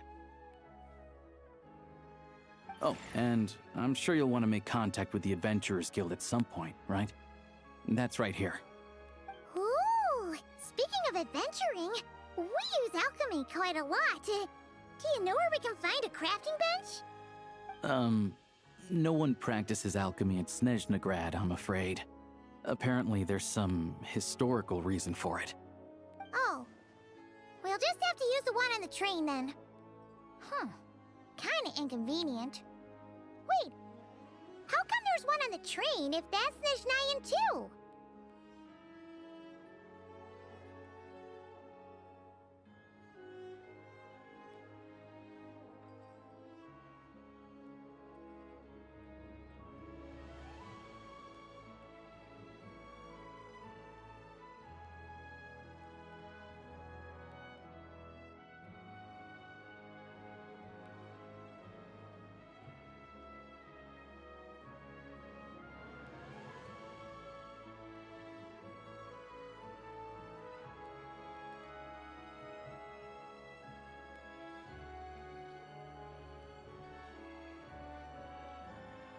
Yeah, I don't know. Not my area of expertise. Still, I wouldn't say the absence of alchemy makes life here any less convenient. Anyway... Finally, there's Zolny in that direction. It's mostly residential buildings and factories, but there's a few shops too. Worth a look around if you're interested. That's about it. You guys go ahead and get checked in while I track down my doctor friend. Sounds good. Thanks for all the recommendations. It'll be good to get out of the cold wind. Paimon's starting to feel another headache coming on. Podvorier restaurant is right this way.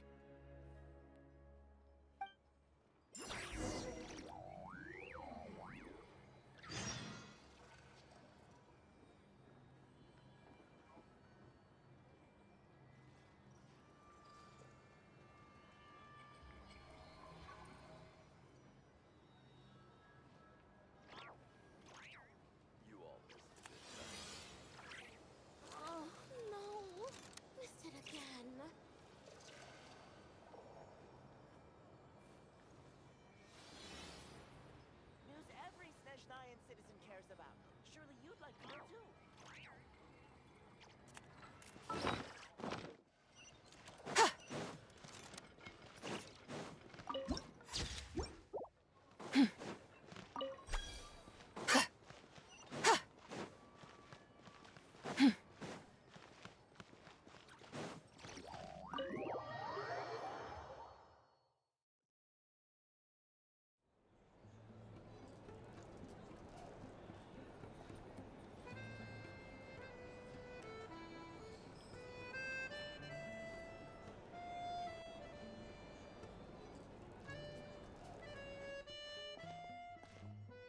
Looks like you get what you pay for, huh? Paimon likes this room a lot!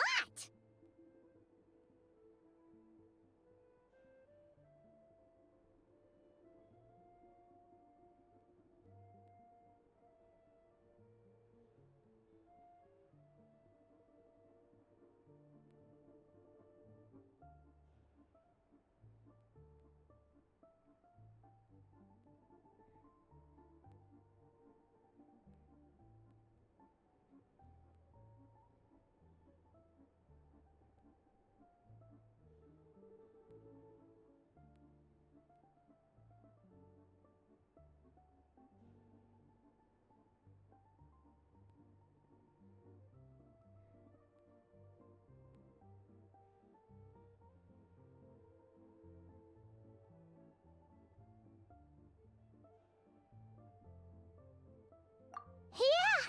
Much better now that we're out of the cold. Oh, thanks for taking such good care of Paimon. Honestly, she feels kind of bad for throwing a wrench in the works. If this were anywhere else, we'd be out investigating and adventuring by now. But instead, we're stuck here waiting for a doctor.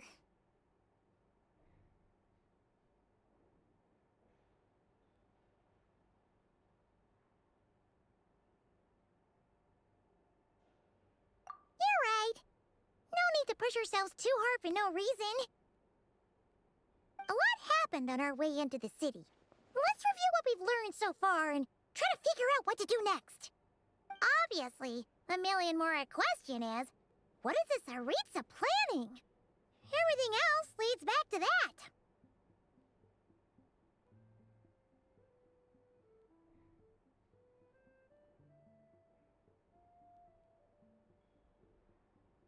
Sure was. And so far, we've learned that in addition to the 7 Gnosis, her plan also requires a ton of energy. But we won't get to see her anytime soon. Aloysia said that she went east to fight that big monster. It must be a pretty powerful one if it can blanket the whole of Snezhnaya in a snowstorm this awful.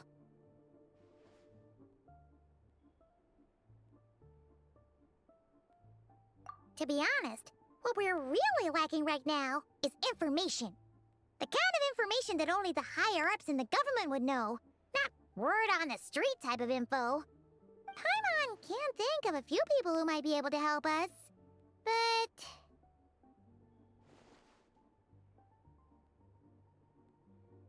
Right! And when we left Nocrai, Sandrone specifically left a message reminding us which side we're on.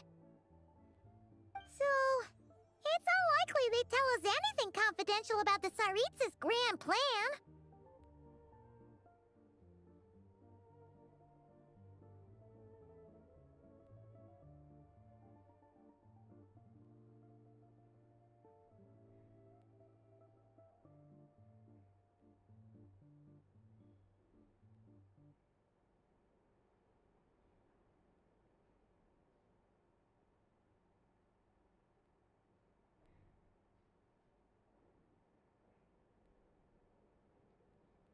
Yeah, fair point. Besides, that Gloop-Off place is right nearby. We've got nothing to lose, so it'd be a waste not to go. There's gotta be someone there willing to talk to us, right? Maybe Arlecchino or Sandrone? Or possibly Tartaglia. But it's unlikely we could Yeah, the last time was all the way back in Fontaine, right? Too bad we missed him in Nocrai. Apparently, he came to help out. Hello. Is there a traveler and Paimon in there? That's Aloysia! Come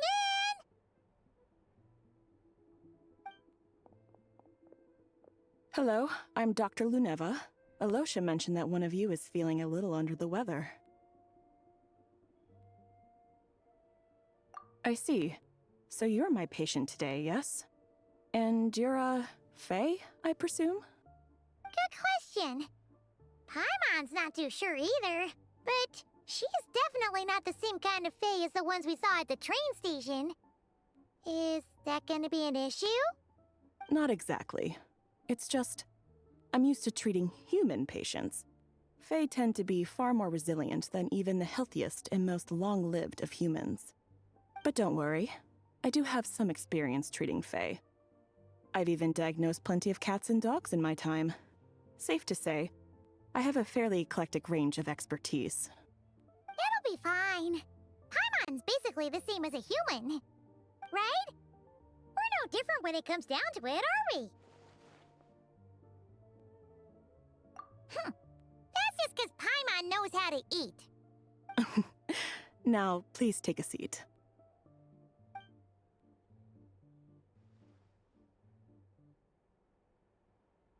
Okay, vital signs are good. Test results are all within normal ranges. I don't think it's anything serious. More than likely, you've just caught a cold. I can give you some medicine to tide you over, but as long as you rest properly for the next couple of days, you should feel better. Make sure to keep an eye on your temperature, though. If you find yourself with a persistent low-grade fever, or if your symptoms don't improve, just contact me again. Sounds like there's no cause for alarm.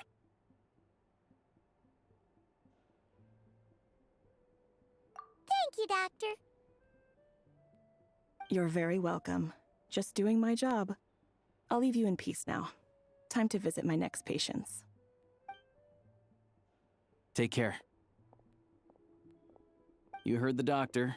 Best you rest up here for a couple days. No sightseeing for the time being.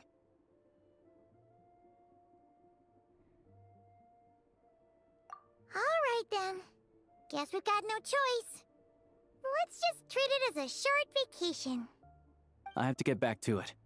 If you need anything else from the doctor or me, go to the Hunter Trade Station in Zolny. The boss there knows how to reach me.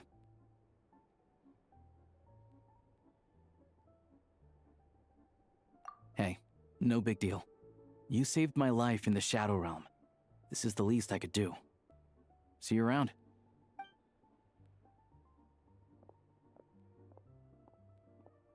All right. Time to find Child and see what he can tell me.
Hold on.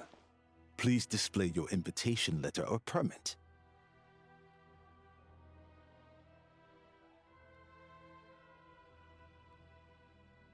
Glupov does not accept meeting requests without a prior appointment. You'll have to... Might I ask who you're hoping to visit? Another one who thinks the rules don't apply to them. I don't understand why people think they can just talk their way in here. You don't just show up and land... But I have to go through the motions for protocol's sake. Wait a moment. I'll pass on your message. If Child is unavailable, Lord Child is a busy man. He's probably not in Glupov at the present. If I were you, I'd cut your losses. Nope, even if you two are old friends as you claim. Please understand that the Fatui Harbingers are off. Next time, stick to the rules. You'll make life easier for both of us. Greetings, Lady Marionette. I'll take care of our guest here. It's her first time in Snezhnaya, so it's no surprise that she doesn't know the rules yet. I trust no choice words have been exchanged. No misunderstandings I should be aware of. No, Lady Marionette. No incidents to report. Whew, that was a close call. Good thing I played it cool. Is that right? Good to know. Under the weather? That's hard to imagine.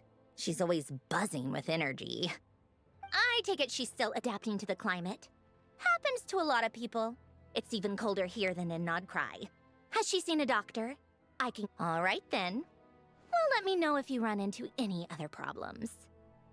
Why else? I was just about to sit down for some much-needed tea time when I heard that an old friend of Tartaglia's had shown up outside. No appointment, nothing. And, as obnoxious as it may be to show up uninvited at Glupov, I couldn't help but take pity on the poor soul who was waiting outside in vain. So I had no choice but to abandon my fresh... Well, I felt our time working together in Nodcry warranted some courtesy. I couldn't exactly let you freeze to death out here in the wind. Unfortunately, I can't invite you inside either.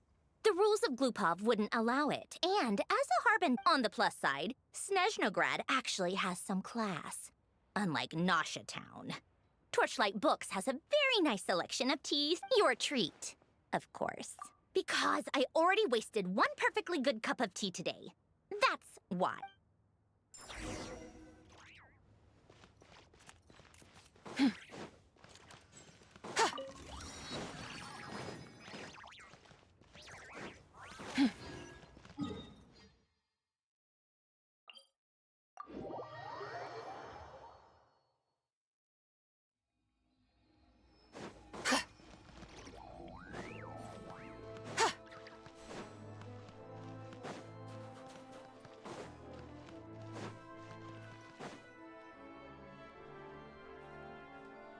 I've ordered for the both of us. No objections, I assume. I'm sure you trust my taste.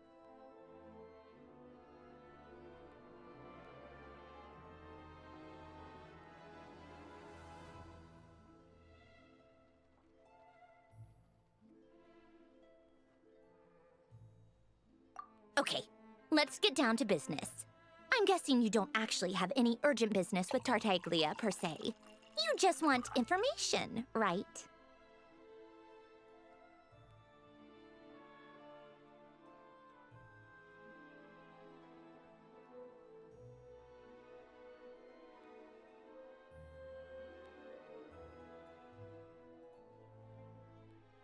Wanna take a guess?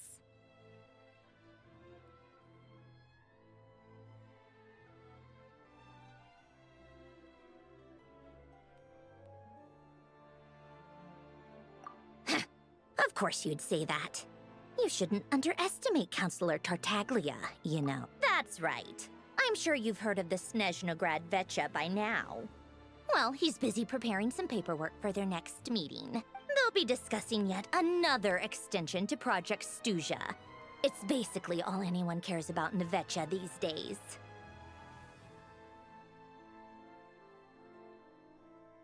Yeah, he's more of the shoot first, ask questions later sort, isn't he?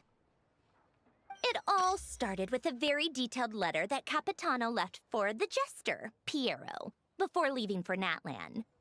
In that letter, he detailed the future arrangements for his subordinates. All of his key people were reassigned to Tartaglia. I guess he'd already prepared to leave us for good all the way back then. But Piero didn't reveal the contents of the letter until the events in Natlan had concluded.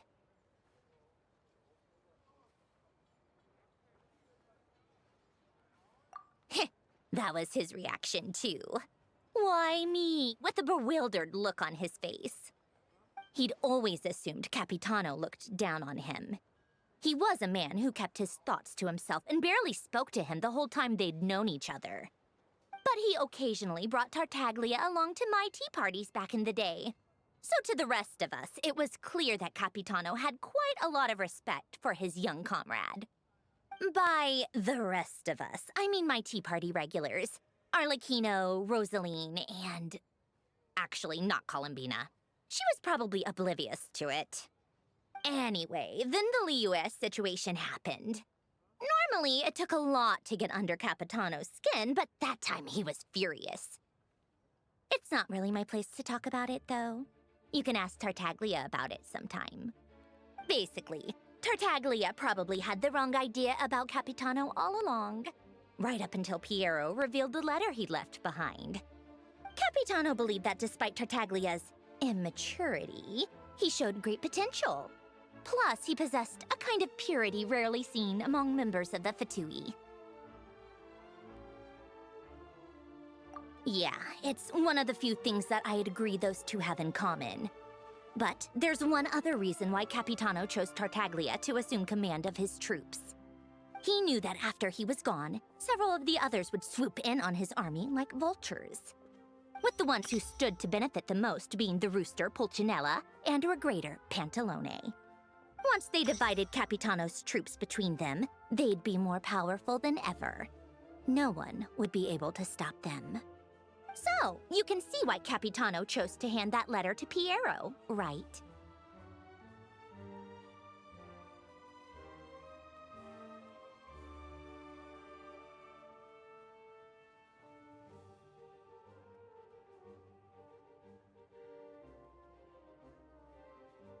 Exactly. Piero also needed to back a harbinger as soon as possible. And all things considered, Tartaglia was the best choice. Even though Tartaglia has had the support of Northland Bank for a long time, he and Pantalone are ultimately not cut from the same cloth. I'd say Capitano made a good judgment call. Anyone else caught in this situation would probably feel like they'd been hung out to dry. His best course of action will be to distance himself from any shady business, while still maintaining friendly relations with Pantalone, but seeking Pulcinella's support at the same time.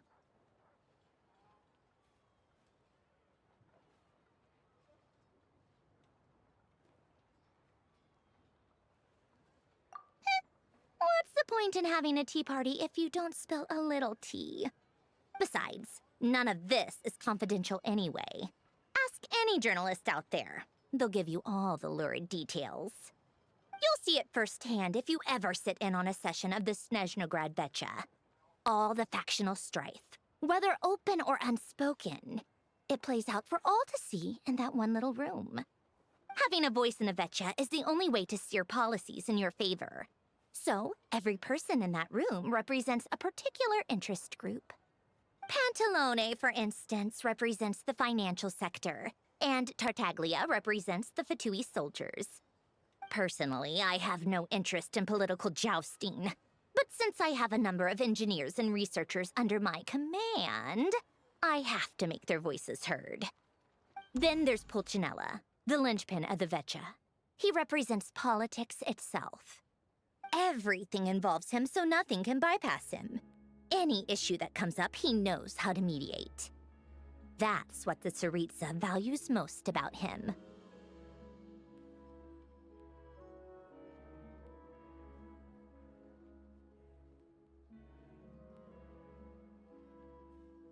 I'm starting to see why everyone is so frustrated with the way things are, but also powerless to change it.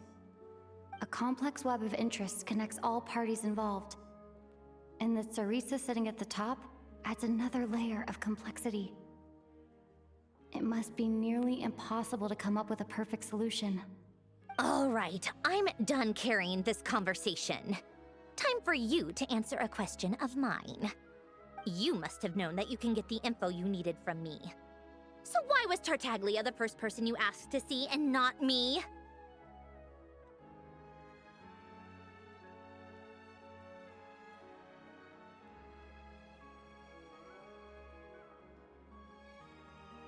I just don't understand, that's all.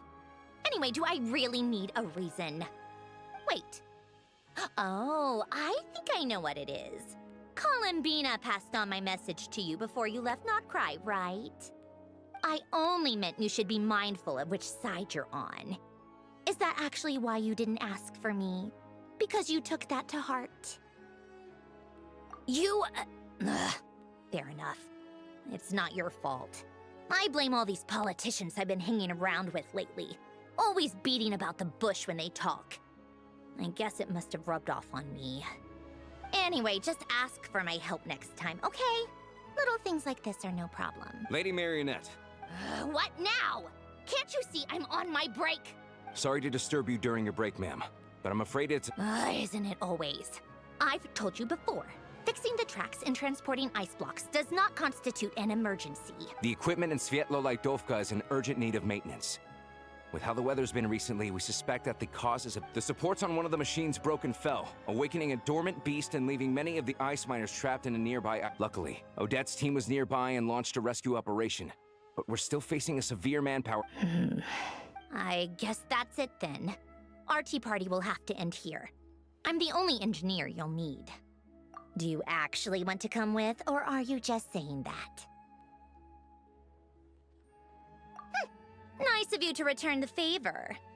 I'll have a couple of people look after Paimon. They can let her know that you had to step out for a while. Given how urgent this is, I'm sure she'll understand. And honestly, I'd rather have your help than anyone else's. Between your skills and experience, you'd be reliable help. Then let's go. You, take 2 people to Podvorye restaurant. Find her room and watch it like a hawk until we get back. If anything happens to Paimon, you'll be answering to me. Yes, Lady Marionette.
They weren't exaggerating. This is really dangerous.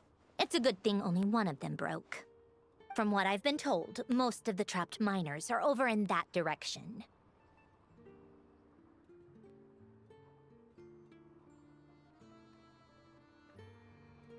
Yeah, you do that while I check the rest of the equipment. I'll evacuate the people around here as I go. Meet me back here as soon as you're done.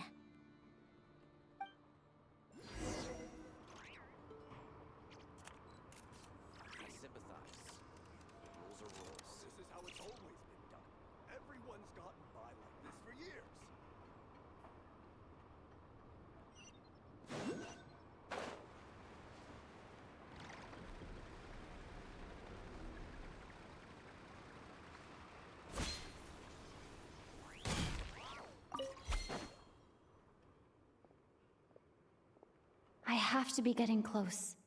Don't go any further.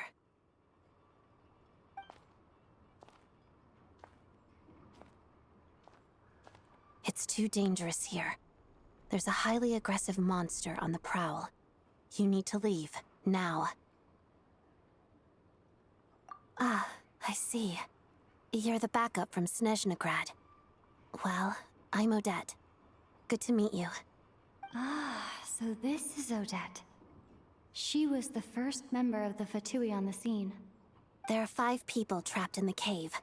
Monster type is unknown, and so is its location. Let's go. Every second counts.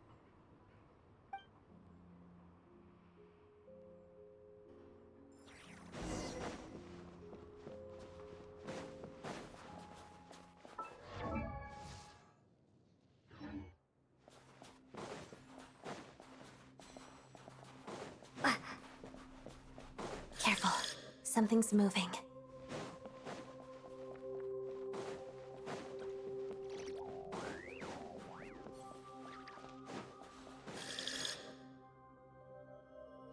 This must be the monster's shadow.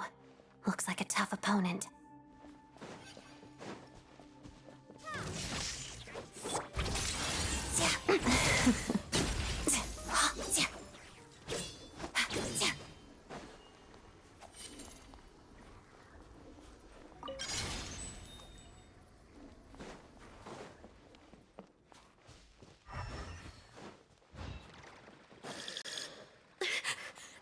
Stay back!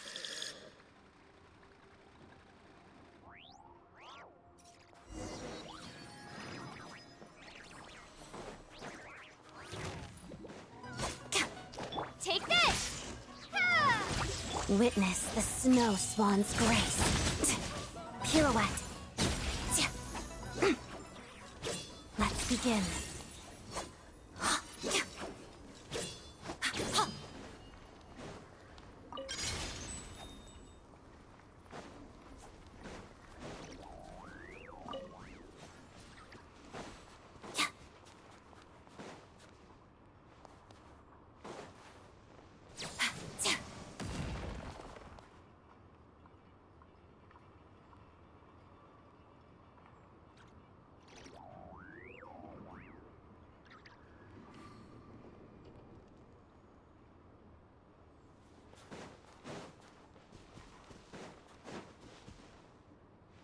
I see them. They're right behind the monster. The monster seems very agitated. It could attack at any moment. Let's make the first move.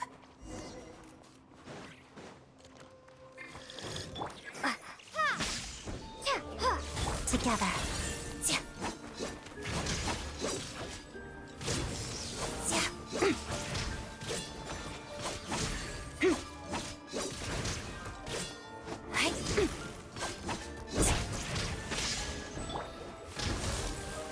Let's begin. Waltz of the snowflakes.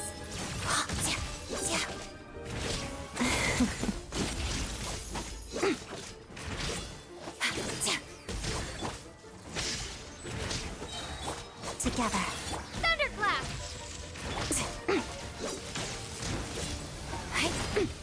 Pirouette.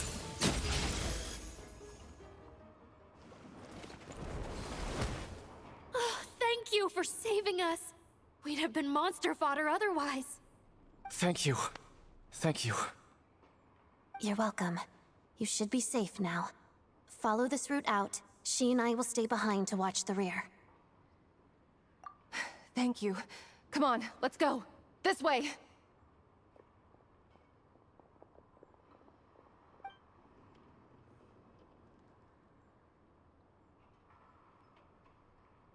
I've searched the area. Pretty sure the monster made a tactical retreat.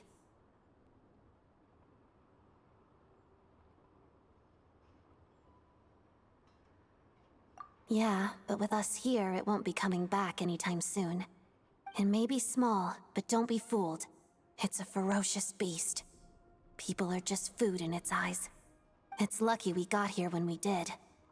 The trapped miners have been successfully evacuated. Time for us to leave. Wait, this place... There's... something unusual about it.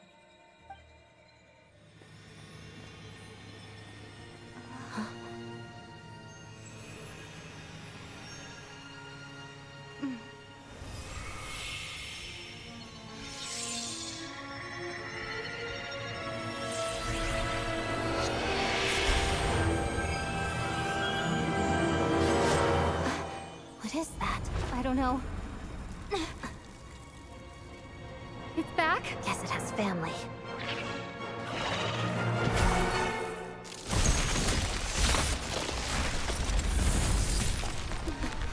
This way. Run!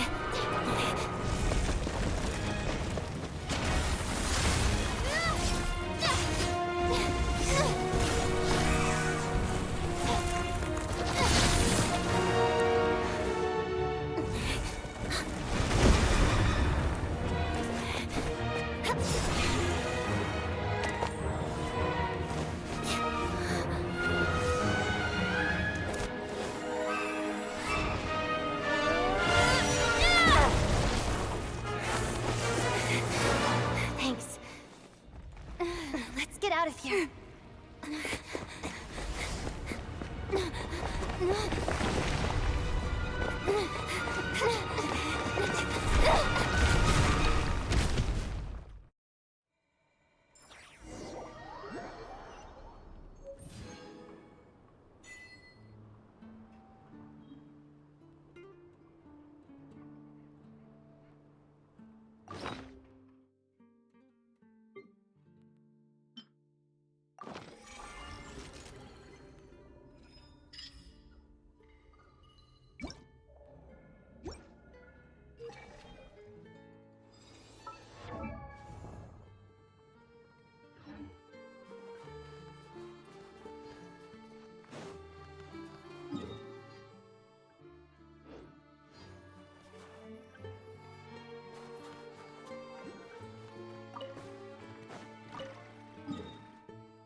The Adeptus arts are most miraculous, but unless one first cultivates them... Everyone's accounted for. We managed to rescue them all. We also placed a sign at the entrance to the cave, warning people to stay away. You really held your own today. I still don't know your name.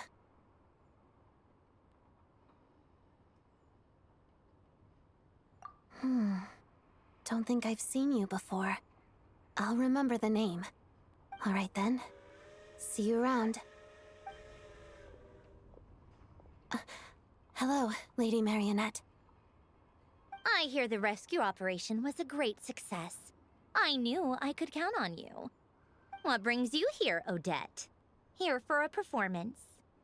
No, a Fatui mission. I happened to be nearby and heard the crash. She hasn't introduced herself then. Odette is the prima ballerina of Snezhnograd. She's quite the celebrity. If you ever hear people mention the two crowning jewels of the Korailievsky troupe, they're talking about Odette and the prima donna, Vodianitsa. On top of that, Odette's also a rising Fatui star. It's looking likely she'll inherit the title of the Fair Lady. She learned all her combat skills from Rosaline herself. Used to be one of her most valued subordinates, too. You flatter me, Lady Marionette. If she's Rosaline's protege, that makes me... never mind. There's no need to bring it up. No point making things awkward.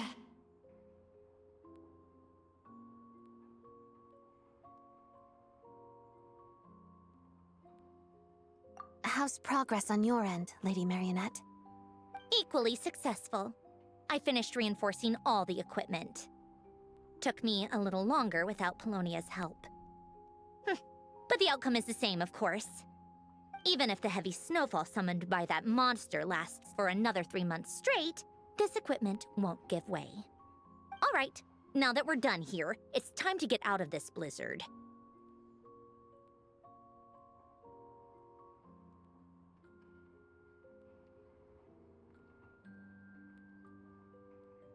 Sure, but Snezhnograd will send someone to investigate and draw up a relief plan. And I guess I'll have to write the incident report myself this time, since it involves a mechanical malfunction. First, Pantalone needs to approve the budget, then Pulcinella has to sign off on the plan. Once they've argued it out and reached a compromise, we can move forward. That's the rough process anyway. Could take anywhere from a couple of weeks to a couple of months, depending on how smoothly it goes. Yup, nothing we can do about it. There's a whole stack of incident reports like this back at the office.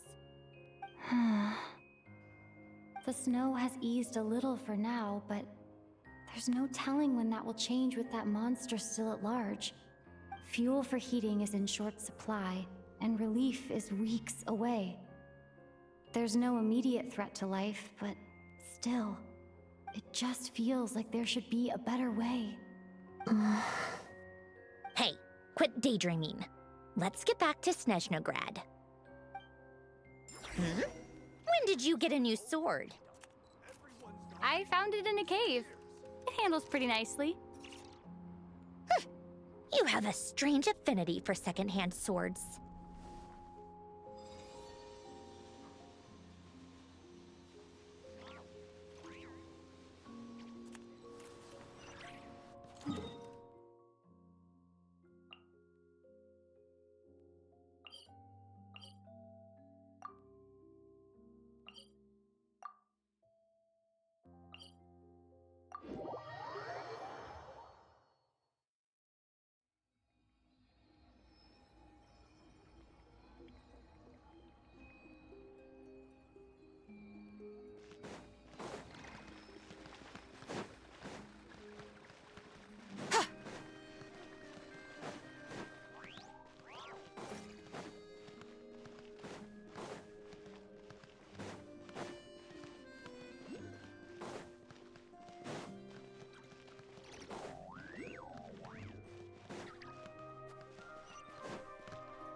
Well, if it isn't Counselor Tartaglia, Mr. Big Shot himself.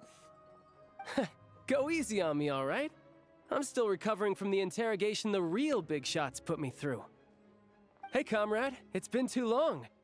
I heard you came looking for me earlier. Nicest surprise I've had in a while. Good to see you too, Odette. I'm guessing you guys just got back from Sviatlo-Lajdovka. How'd it go? Crisis averted? It went fine. How about you? Any new developments? Not really. Same as ever. Growing opposition to Project Stuzha, and the usual rebuttals are starting to ring hollow. The results of the mock vote were pretty dire. Pulcinella was fuming. I've never seen the old man so angry. That's not good news. It takes a lot to rattle him. Yeah, obviously if push comes to shove, there are ways to crack down on dissent. But... Sorry, I have to ask something. This is going to sound blunt, but may I? Huh? Of course, fire away. It sounds to me like everyone's tearing their hair out trying to figure out how to deal with opposition to Project Stuzha. But what exactly is this project's purpose? And how can it be so important that even people like you two refuse to stand up for the ordinary people of Snezhnaya? Interesting. I gotta hand it to you, comrade. You sure don't mince your words. Excuse her? What does she mean? Refuse to stand up for ordinary people? Oh my gosh. How does she dare speak to the Harbingers like that? Are you interrogating us now? It's okay, Sandrone. Let me explain. If I could, I'd take your side right now. In fact, my position's very similar to yours. I've only held back on casting a dissenting vote in the Vecha because the Tsaritsa would never let me get away with it. Still, I have a responsibility to the Fatui armed forces, so I do what I can to make their voices heard. Most of them are just regular folks from small towns far from the capital. I'm sure you've seen how much those kinds of places are struggling right now. Oh, and for what it's worth, I'm from Arepasak myself. Things aren't going so swell there either. The Tsaritsa wants to create a better, safer future for the people of Snezhnaya, but she's thinking long-term. I don't doubt that from where you're standing, Project Stuzha seems to be creating all sorts of issues for everyone. But considering the Tsaritsa's vision for the future, these are sacrifices worth making. Sounds cold, I know, but I promise it's not as black and white as it seems. Maybe Snezhnaya and I can't oppose Project Stuzha outright, but we're constantly raising our concerns in Vetcha meeting. And even though we can't put an end to it, there are plenty of other ways to make a difference. We're trying everything we can think of, and so is Pulcinella. I respect Her Majesty, the Tsaritsa, and trust her decisions. But at the end of the day, I'm still just a normal guy who cares deeply about my homeland. And there's no way I would ever As contentious as things can get within the Vetcha, there's no selfishness or malice behind it. Everyone wants to get through this period as smoothly as possible. The issue is that there's no way of pleasing everyone under the present circumstances. Most of the time, we're trying to decide on the lesser of two evils, which obviously isn't a great look. But that is not the same thing as being blindly loyal to the Tsaritsa. No one's got their head in the sand here. We're all well aware of the way things are. We're just doing our best to make it work. In fairness to Sandrone, she rushed to Svietlolaido and even Tartaglia, who used to only care about the thrill of the fight, is clearly doing his best to rise to the— Hey, come on. There's only so much we can say, so don't press us too hard. Look, I know how untenable the Tsaritsa's position looks if you don't understand her motive. Maybe you've heard already, but she's currently leading her army on a campaign to the east to defeat the monster that's been causing these brutal blips. Striking that monster down will be a significant step in dealing with the present energy crisis. As laser-focused as she is on realizing her lifelong ambitions, she's still putting time into me. That says a lot. If she thought Snezhnaya and its people didn't matter in the grand scheme of things, why would she waste her time on something like this? Thanks. I meant every word I said, though. I wasn't just trying to placate you. I've already done more than enough diplomacy for one day. I still think this adventurer raises a very important— Our two harbingers have made their positions very clear. But there are many others in the vet— I think it's a very valuable quality to be willing to speak one's mind, despite the risk of offending powerful figures. You can say that again. I highly doubt we'd feel the need to explain ourselves so much if we didn't know you so well. Forgive me, adventurer, but might I be so— Oh, haven't you been properly introduced? Easier said than done. I like to think I'm not the kind of person who goes around busting open people's old— I've only learned her name so far, and no details. Uh-oh.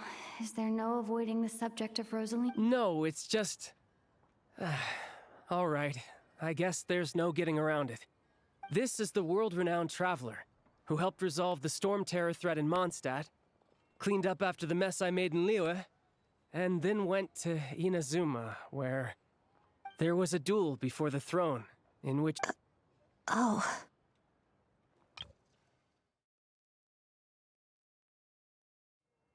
I'm sorry. I didn't think you two would be seeing much of each other, so I figured it wasn't worth bringing up. It's fine. It was a long— sorry. I just remembered that we have a rehearsal.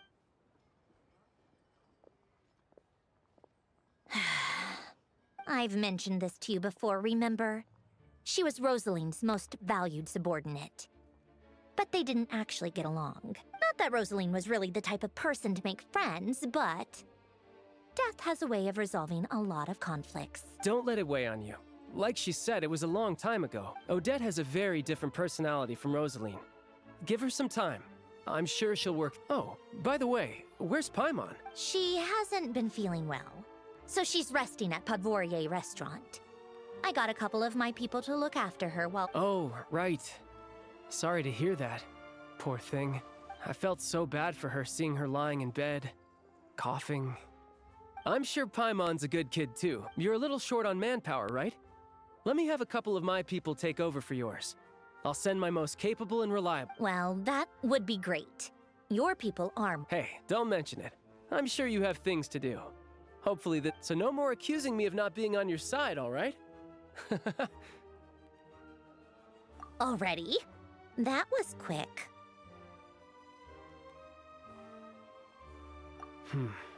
I'm afraid I can't help you there.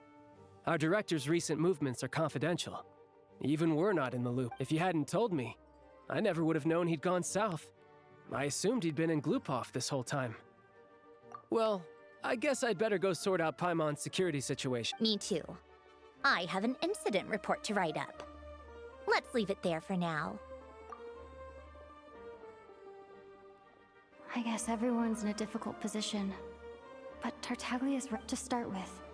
I should go ask Alosha if he knows of any way to help Sviatla Ledovka.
At least it's not as cold as on the moon.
There's still a long road ahead.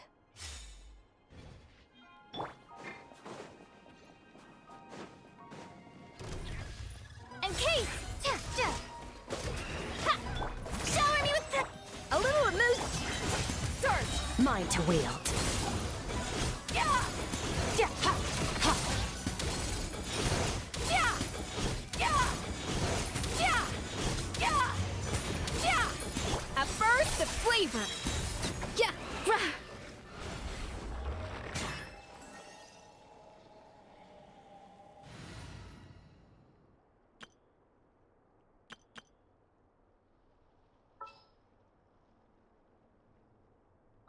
Eyes on the prize.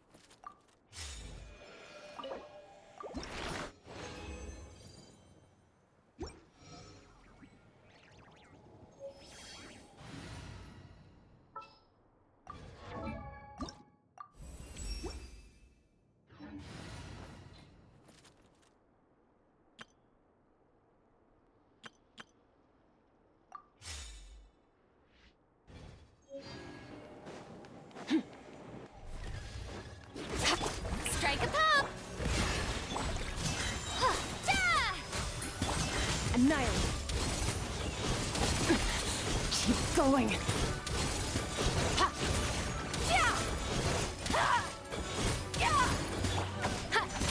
A dash of frosting! Yoo-hoo!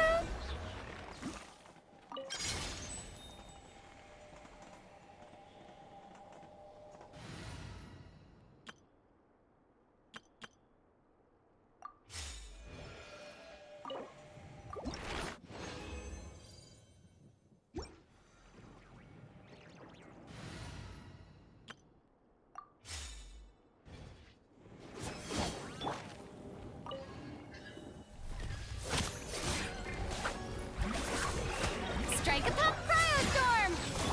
A little amuse-bouche! Goose on the loose! Let the world collide! Condense! Extinguished! Yeah! Yeah! Yeah!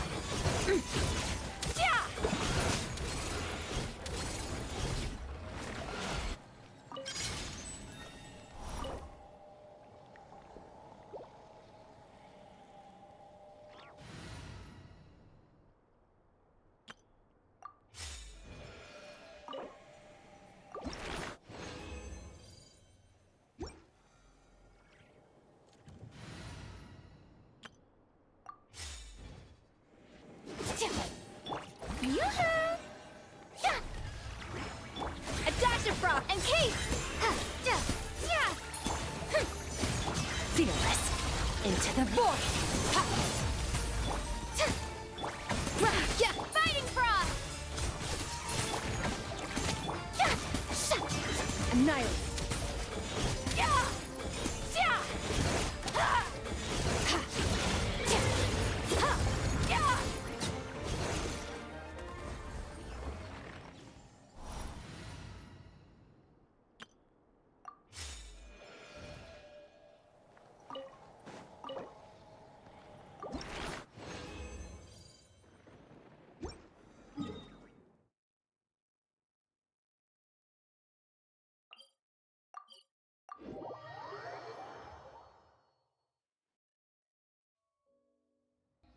How strange. This sword seems to be vibrating of its own accord. It's a very faint vibration, but it's getting stronger as I get closer to the Statue of the Seven. Does this sword have some connection to the statue? But all it does is vibrate, even when I touch it. That place I got this sword from was definitely out of the ordinary.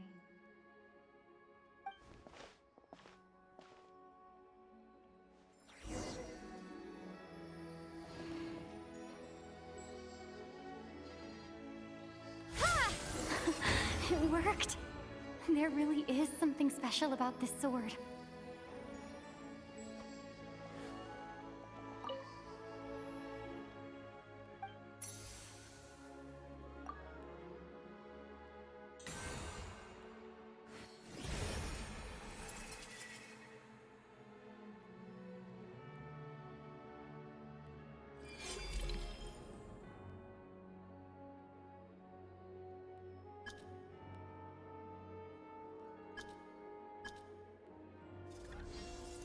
I don't really understand what just happened, but I'm pretty sure this sword just got a little more. I'll have to try the same thing again when I come across another Statue of the Seven.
Hello there.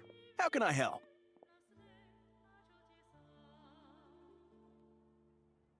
Ah, sure thing. Give me a second, I'll go fetch them for you.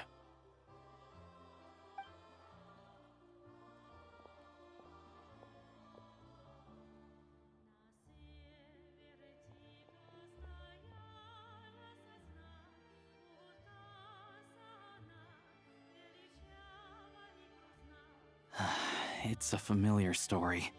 I've had similar experiences. Although Snezhnaya doesn't deliberately delay or withhold relief, those first few days of waiting for help are always the hardest. It's a fundamental contradiction. If emergency relief can't be delivered in time, what's the point in even calling it emergency relief?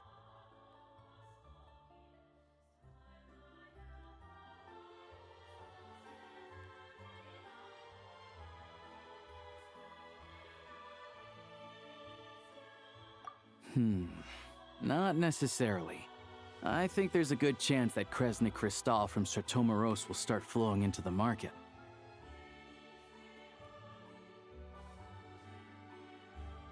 When we resolve Stratomoros' energy issue, it's like we open the floodgates. A huge backlog of Crystal is now available to the townspeople. A lot of them will probably stockpile it and slowly work their way through. Probably a good idea, since energy prices are only going to keep rising. Exactly. At the current prices, selling Crystal is an easy way for an ordinary person to make a fortune. Hey boss, how much do I have left in my account? 1 second, let me check. So, you're planning on buying the Crystal out of your own pocket? Yeah. I don't know if I have enough, so I'll chip in a little extra and buy as much as I can afford.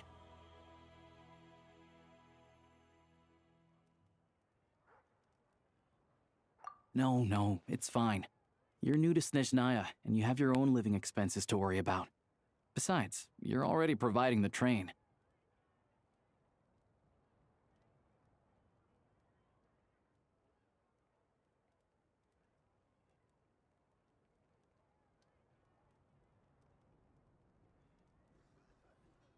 Here's your Mora. See what you can find at the market. But I doubt there'll be much Crystal left. Yeah, well, can't hurt to take a look. Let's see. Huh?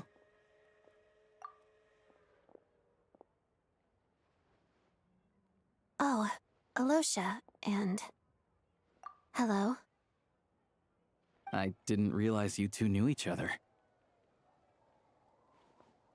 Yeah, I take on some odd jobs in the city to supplement my hunting income. Sometimes I work as a cleaner or prop hand at the theater where Odette is one of the big stars, so I've met her a few times. When the weather's as bad as this, it's better for a hunter to adapt than to keep looking for game. Yes, and we sometimes need extra help.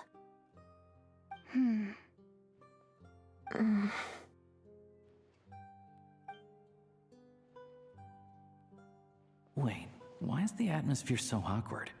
I thought things went pretty smoothly in Svietlolaidovka. So, what brings you here, Miss Odette? Looking for some new props? No. After I got back to the theater, I couldn't stop thinking about the situation in Svietlolaidovka. It bothered me so much I couldn't focus on my dancing. So I decided I'd come here and see if there's anything I can do. You too, I presume. I didn't feel comfortable expressing my true opinions in front of the Harbingers. Not least because ordinary Fatui like me don't even know what Project Stuzha is all about. Without knowing the full picture, I can't make sense of it. And at some point, if things aren't making sense to me, I can't just keep going along with it. So many people feel the same way. They wish they could do something, but all kinds of reservations hold them back. Explains why groups like the Rokot are springing up to fill the gap. Yes. Well, that's one option.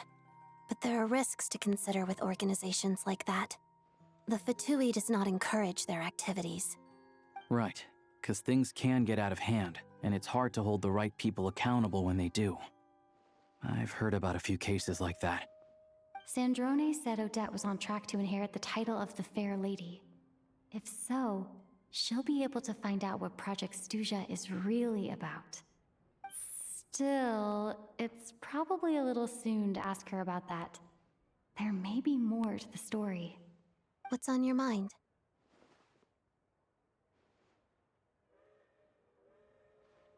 I think we can both agree that no matter which side you're on, it can't stop you from doing the right thing. Where there's a will, there's a way.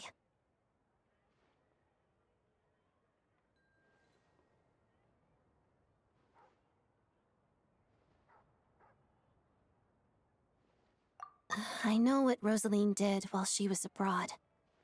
You made the right decision, so no hard feelings. So, what's your plan? Oh, we were gonna buy some crystal.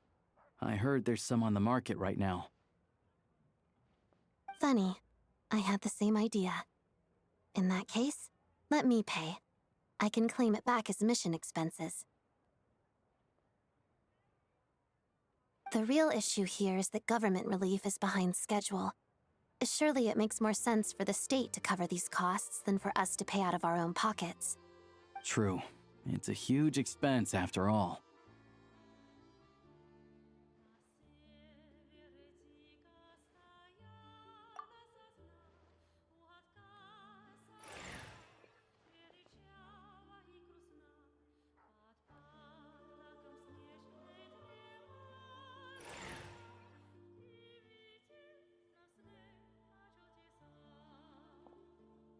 Let me see. I'll take it all, please. And I'll be needing a receipt. Right. Choose mission budget under the expense category, but be sure to specify emergency rescue operation in the description. Otherwise, the normal reimbursement limit will apply. Let's book this train. Regulations say that if we need to transport Kresnik Crystal during Project Stuja, extra carriages can be added 1 hour before departure.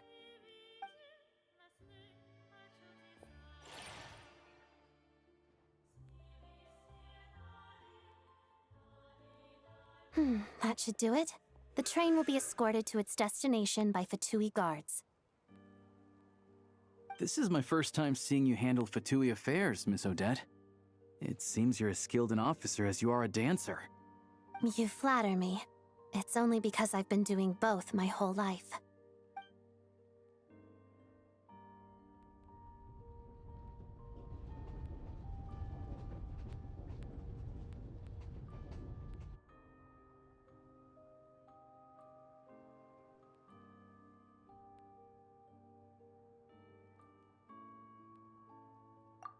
Anyway, I bet you've been non-stop today, am I right? Any idea how Paimon's doing?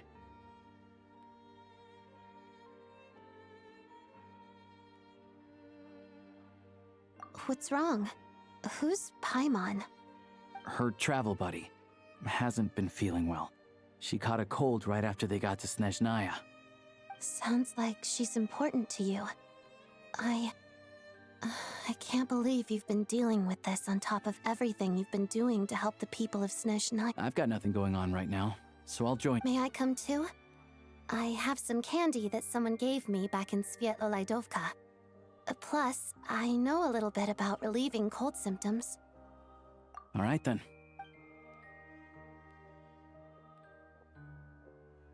I still don't know what the deal is between these two, but at least the tension seems to have vanished.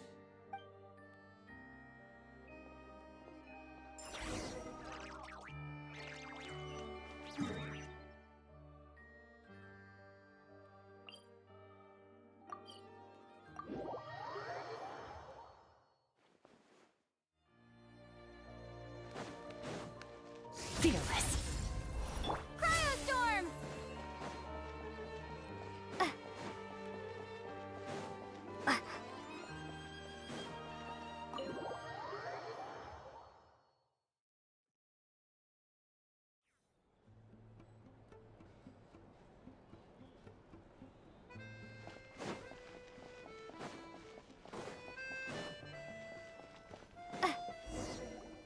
Hello. Sorry, but there's a sick person recovering in this... What happened? Oh. Please, excuse me. Are you the Traveler?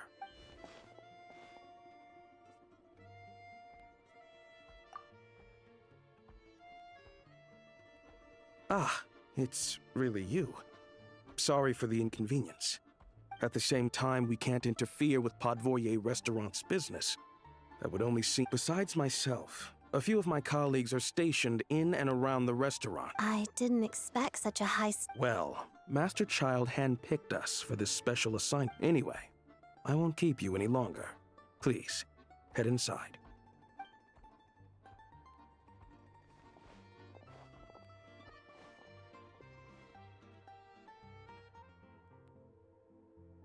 Traveler! Alosha, you're back! Oh, hey! Who's our new friend? Hi, I'm Odette. The Traveler and I crossed paths a few times.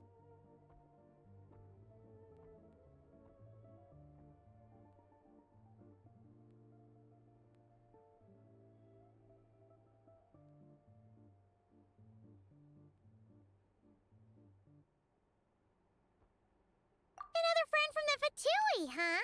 You're practically a member yourself by this point. Paimon's definitely on the mend. We should be back to our usual travels in a few days' time. It's just... I have just the thing. Whoa! What's this? Is that... All keen observations. You're right. This is called Core Ignis. Whenever I've caught a cold in the past, I found I recover much more quickly if I place this by my bed. You're welcome to borrow it. Awesome! Wow! It's so nice and warm! Oh, it's like magic. Your name was Odette, right? Looks like she's in pretty good spirits. Any progress with your investigation yet? No surprises there, I'm sure. They're not likely to let anything slip.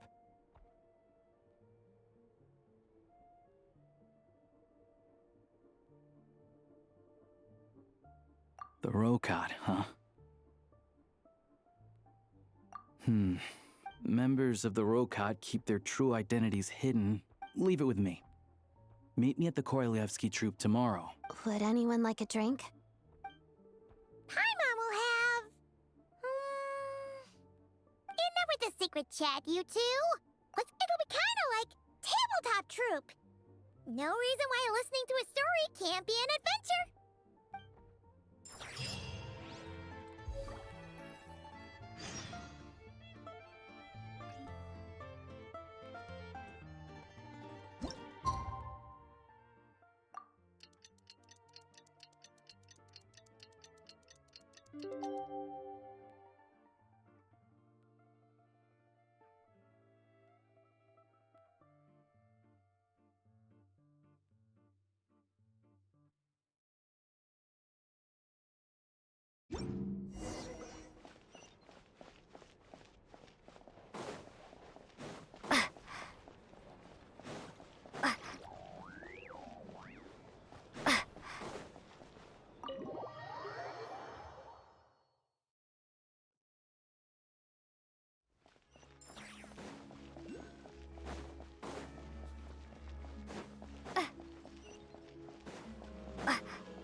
Surely we've offended him, Chernabog.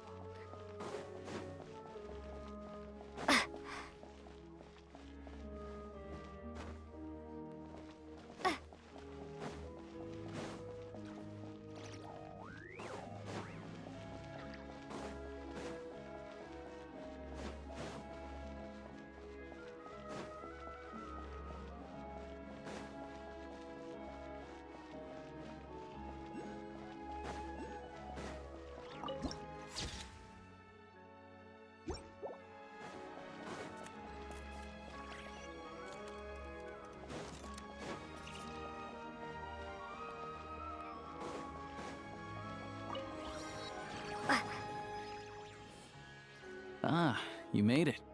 I've got some tickets, and I managed to set something up with the Rokad. It'll have to wait until after the show, though. Happy to stay and watch? I doubt you've seen the Korolyevsky troupe on stage before.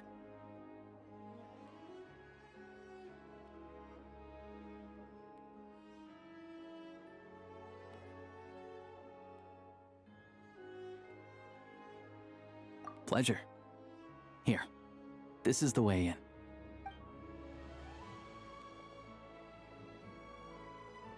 Please present yourself for a routine inspection in accordance with theater regulations.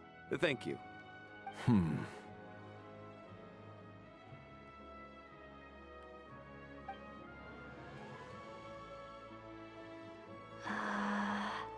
Is that guy with the fatui?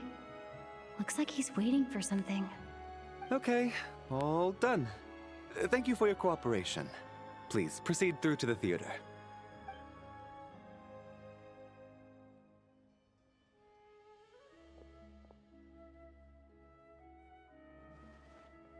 What's up? Everything okay?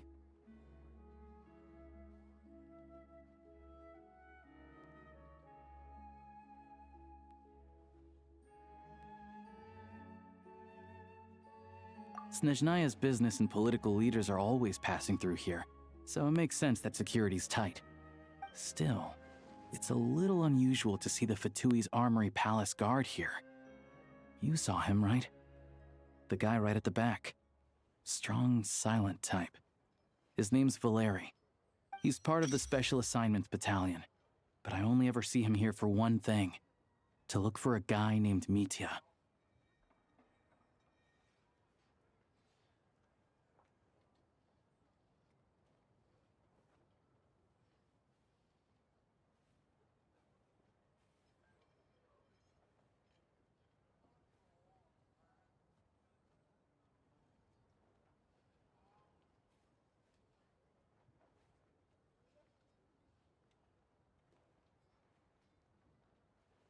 Supposedly a researcher, though he never seems to put much time in at the office. The theater is one of his favorite places to hang out when he's playing hooky from work. But that's not for us to worry about. Let's go. The show's about to start.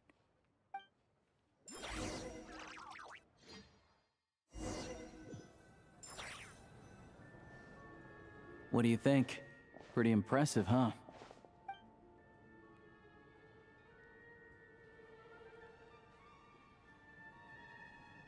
Oh, the one in Fontaine?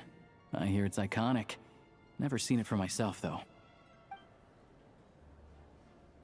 Here we are, just in time.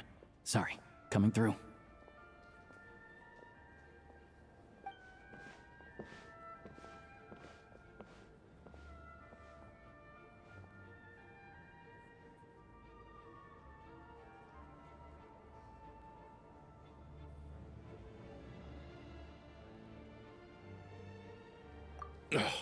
If you're gonna show up late, keep your mouth shut. What's his problem? Whatever. No point arguing with people like that. Look, there she is. That's who I'm introducing you to later. She's the lead singer of the troupe, Vodyanitsa.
This leads directly to the green room. They're expecting us.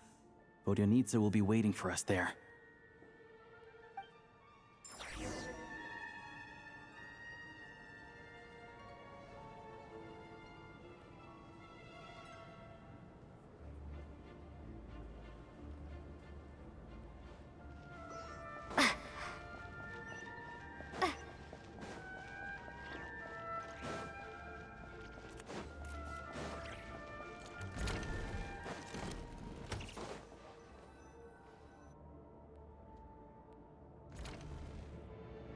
Hey there. Excuse me. Ugh! Can you believe it? I am so mad right now. Come in. Oh, it's you two. Huh? You know each other? Oh, wait. Is this who you were telling me about? The one you met yesterday and couldn't stop thinking about? I never said that. Yes, you did. Why are you denying it?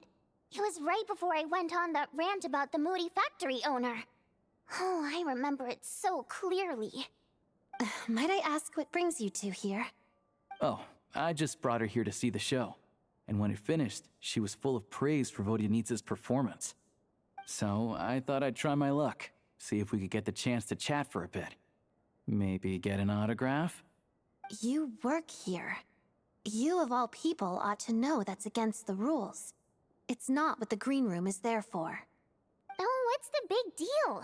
Come on, don't be shy. I can give you an autograph. You can take a picture too if you want. Do as you please. I finished all my shows for the day. I'll leave you to chat.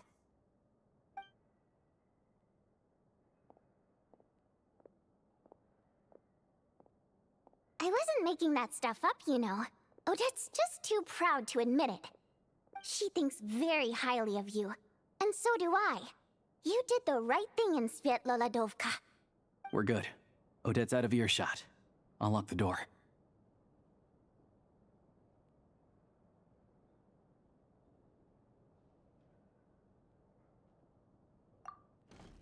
Confidentiality, of course. The Rokot is very strict on that. Whoa, Alosha! Not out loud! Not with an outsider here. Relax, I've taken care of it. Look at this. The President's reply sent this morning. Wait, so she's been approved to join? You told me last night that you wanted to get intel from the Rokot. Unfortunately, Rokot intel is only available to members, but ever since you set foot in Snezhnaya, we've been working together. I've seen the way everything about you is perfectly in alignment with what we're trying to achieve in the Rokot. I wrote a letter to the President explaining your situation, including just the right amount of course, it's still your decision whether you want to join or not. We'll respect your choice. Well, assuming Odette was telling the truth and she didn't misjudge you, I guess we don't need to worry. Still, you gave me a real fright. I didn't know that's why you came looking for me. So, that stuff you said about... Now you're talking. That's what I like to hear. Anyway, let me give you a quick rundown of how things work. Like I said, the Rokot is a covert organization, and we hide our identities. Members typically don't meet in person or even know each other's identities. This helps us maintain a high level of independence and secrecy. Because of this, members are basically free to decide their methods without constraints, so long as the outcome of any activity doesn't violate the organization's principles. After all, we don't have any ostensible contact with each other. This way, if anything goes wrong, no one else will be implicated. Beyond the freedom to choose how you operate, it's also your choice whether to act at all. We have plenty of members who have yet to take any action. In short, joining the Rokot in and of itself won't place any restrictions on your activity in Snezhnaya. There's a code of conduct you can read if it interests you. But basically, as long as you don't plan on using your anonymity to go around doing evil, you'll be fine. I tried reading it 5 or 6 times. Never made it all the way through. Even the most lackluster script makes for more interesting reading.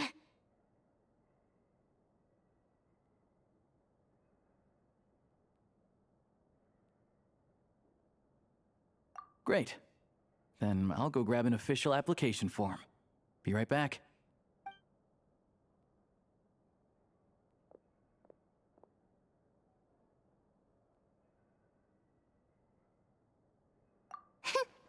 Well, Alosha has this pet dog, you see. His name's Tagarin, and this one time, Alosha brought him backstage. Tagarin took quite a liking to me, so I played with him for a little bit and fed him some treats. Then, the Rokot was out on a mission one day, and even though we were all in disguise, Tagarin recognized me right away.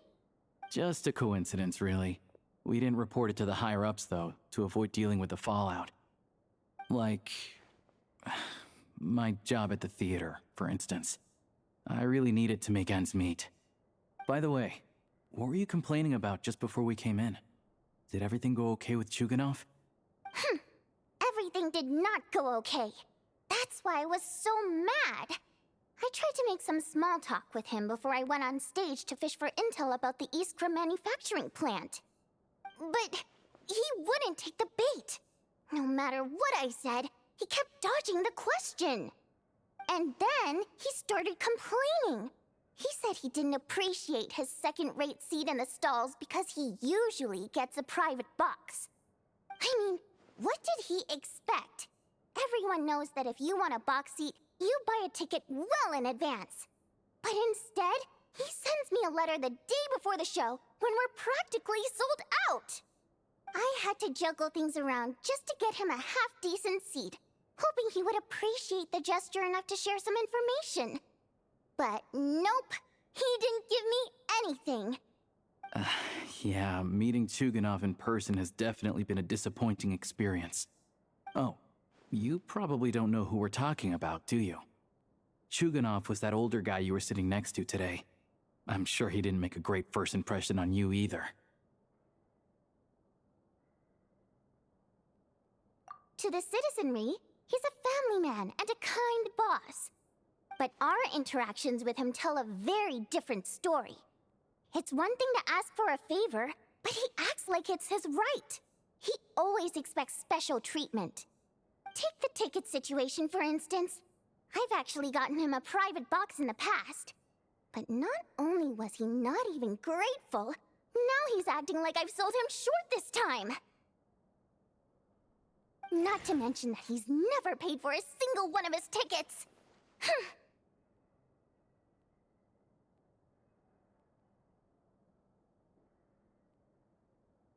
And another thing, if he's such a big family man, why doesn't he bring his wife and daughter to see the show once in a while? I've never seen them here, not even once. Calm down, Vodyanitsa. If you won't do it the easy way, we'll have to try the hard way. But first things first. Here's your application form. Go ahead and fill it out.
Looks like I'll need to make a few little tweaks here and there. But other than that, you're good to go. We'll hold on to this for you. All right. Now that we're officially Rokat comrades, I can tell you. Chuganov is the target of our current operation. Recently, we've done some recon work at the Iskra manufacturing plant, which pretty much confirmed that their energy consumption is way beyond the legal limit. All we need now is some direct evidence to present to the Vetcha, so we can demand that they shut the plant down. That way, the Kresnik Crystal can be allocated to where it's needed most.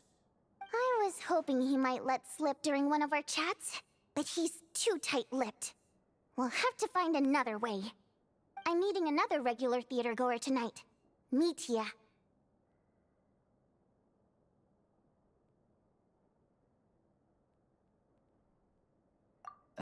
But Valeria's here too, and he's probably looking for Mitya.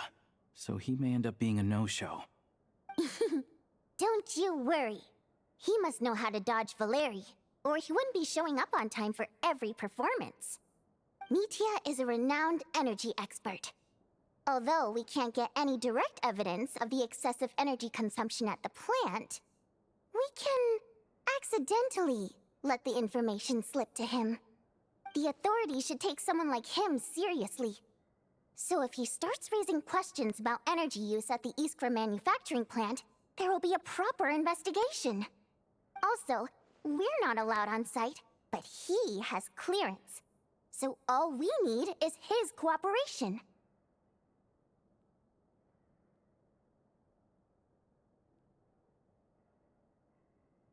Yeah, so that's the other thing we're trying to figure out.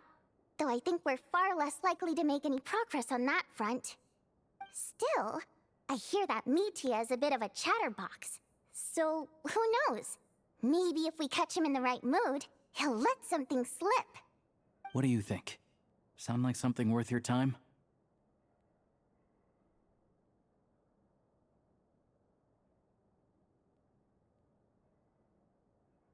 Okay, in that case, you guys find a seat somewhere nearby.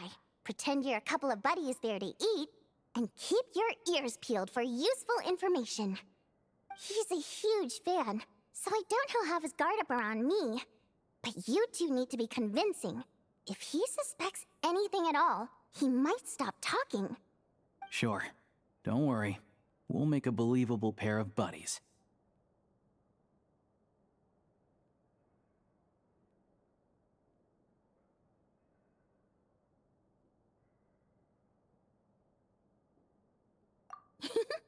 Perfect! You've sold me already.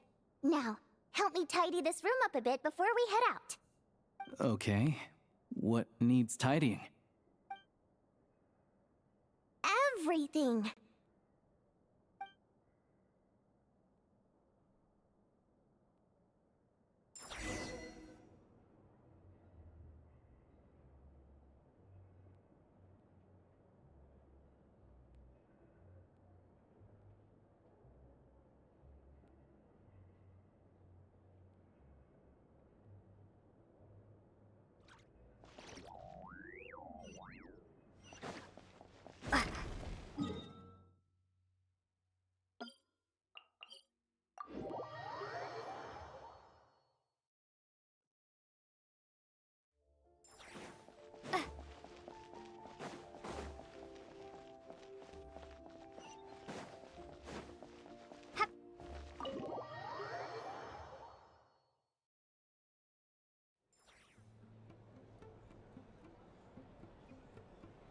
We come here often, so we shouldn't stand out.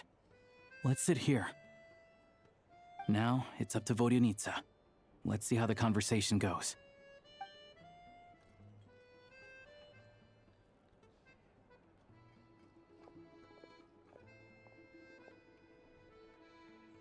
Mr. Mitya! Over here! Over here!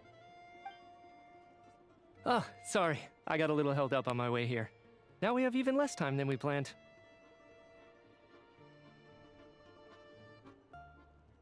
Go ahead and order some snacks and drinks. Whatever you like. Let me see. According to my schedule, we still have 25 minutes left. You're really pressed for time today, huh? I was imagining this would be a leisurely chat. If you'd prefer, we can always reschedule for another afternoon when you have more time. No need. Getting to meet the lead singer is a very precious opportunity for me. I'm not about to pass it up. I've already had to decline your invitation several times because our schedules rarely align. If I don't grab this chance while it's here, who knows when the next one will come around? Well, it's very kind of you to make time just for me.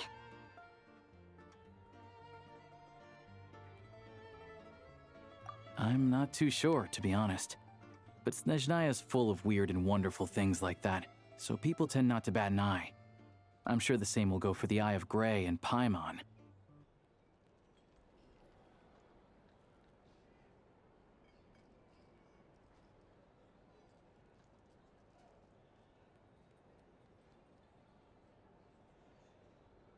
The reason I invited you out for tea and a chat today was to get some feedback from a true fan of the theater.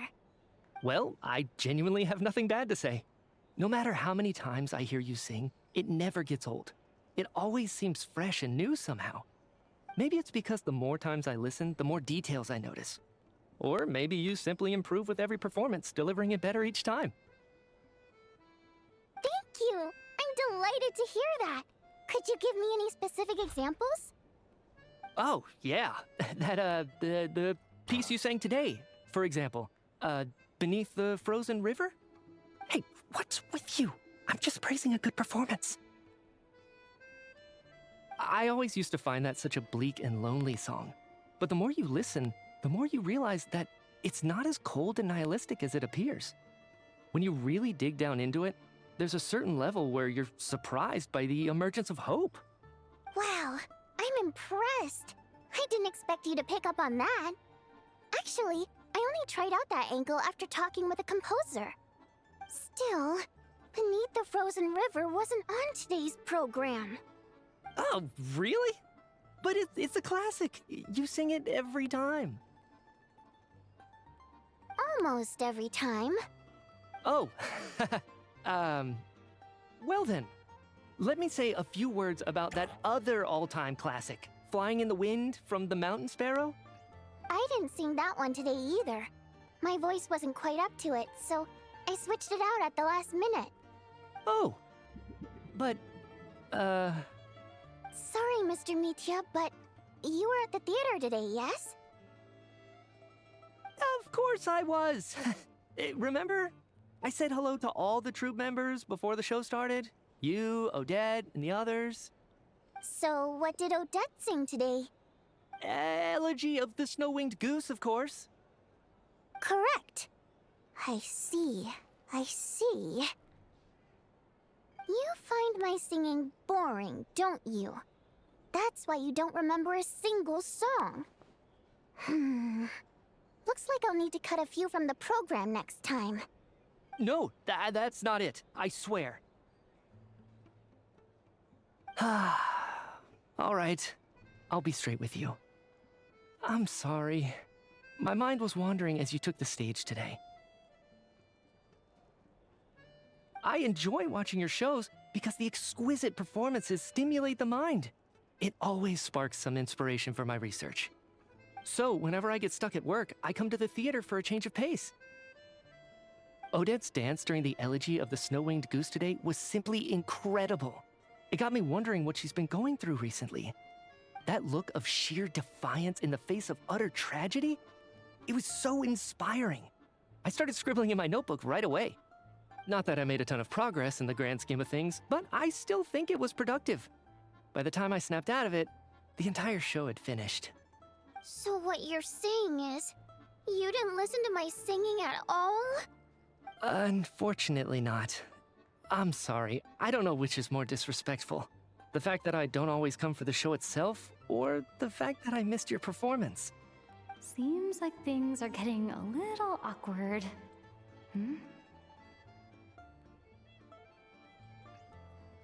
Mitya just stepped into a conversational minefield. If there's one thing Vodyanitsa doesn't like, it's people who show disrespect for her performance. This meeting was so hard to set up. Don't tell me it's already falling apart. It's fine. I suppose this is affirming in its own way. At least, it shows that our performance really touches people's hearts, right? Don't let it bother you. It certainly doesn't bother me. She's showing a lot of restraint.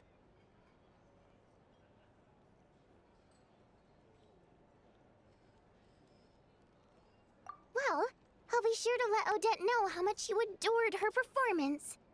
Please don't say that. I always love your performances too. It's just that inspiration struck at the wrong time today. I'm usually all ears. I know, I can tell. That's why I value your opinion. I'm sure some people can't stand it when others praise their coworkers right to their face, but not me. No, sir. Fair enough. I still feel kinda bad though. But you know what I really can't stand? People who only show up to the theater to pretend that they're cultured. Makes me sick to my stomach. Oh, yeah, 100%. There are too many of those people around. By the time they're walking out the door, they've forgotten all about the show. What's wrong? You look furious. I don't know if you've heard about the boss of the Iskra manufacturing plant. He isn't even a theater investor, but he always demands the same privileges as actual investors. Box tickets only, premium drinks, even the right to request specific songs. Well played, Vodyanitsa.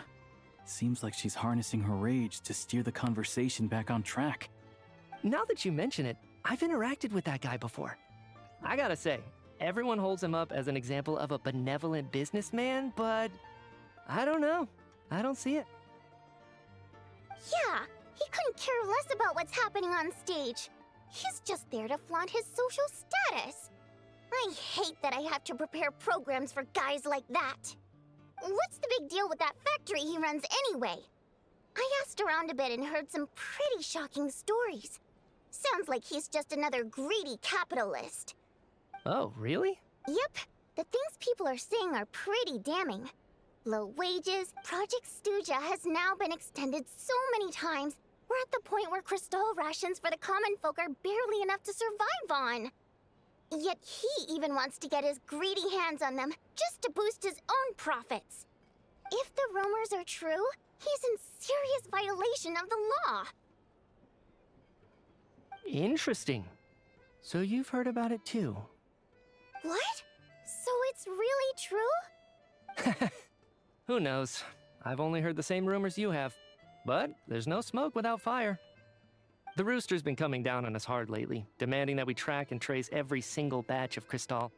My coworkers in the Department of Energy have been tearing their hair out over it.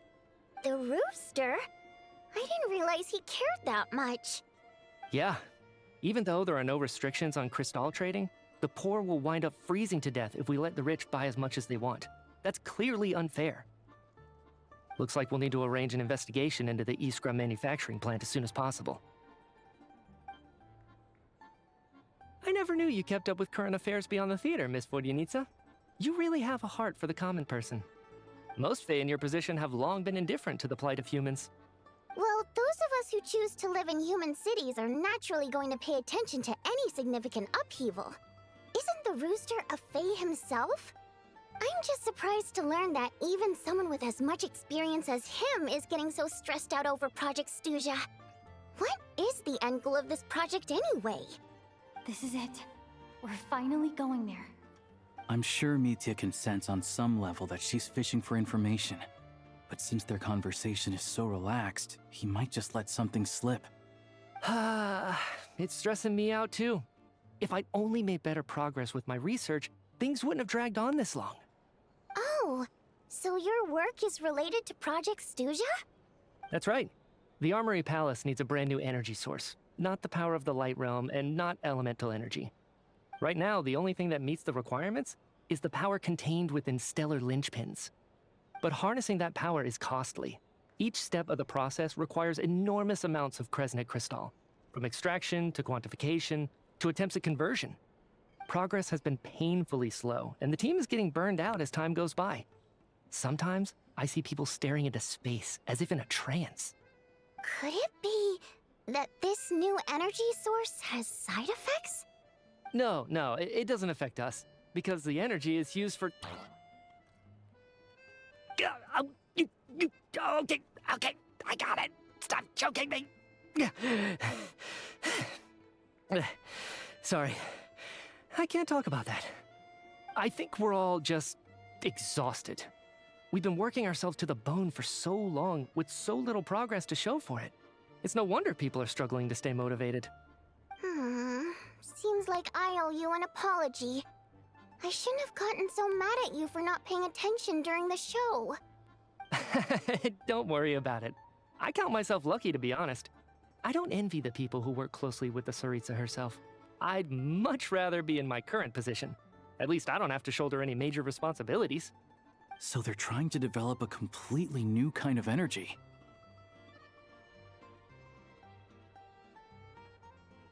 Yeah, Censored by a scarf.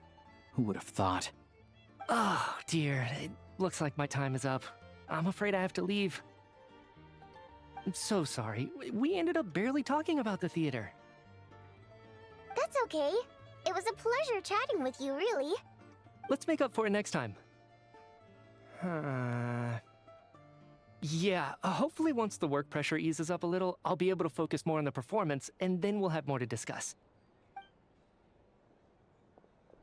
We touched on some confidential issues today. I'd be grateful if you could keep it between us. That could have gone worse. Nice job. Why was Mitya in such a hurry to leave, though? Sorry, routine inspection.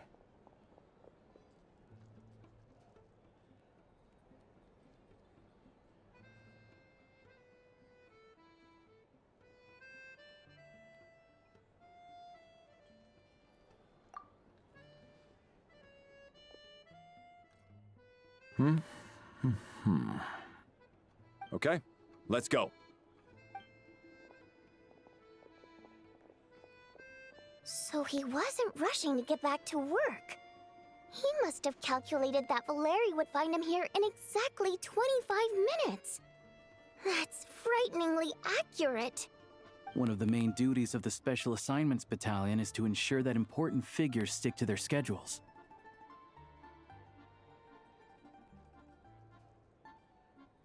All right, time for us to get going too. Excuse me, check please. We'll settle our check too, then. Oh, hello there. Mr. Mitya paid the check before leaving. He also asked me to pass on a message. He said it was an honor to share his tea break with Miss Vodyanitsa and her two friends. Wait. So he knew we were here all along? This raises a lot of questions. Did he deliberately mention the new energy source so that we'd overhear it? Maybe his work isn't confidential after all. Maybe the key here is the purpose of this new energy. I guess that's the next thing to look into.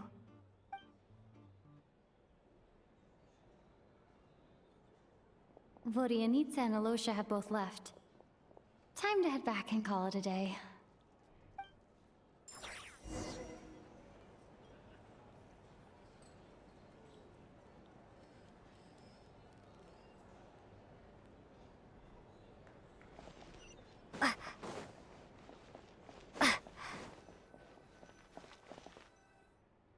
You're back! Here pretty early today.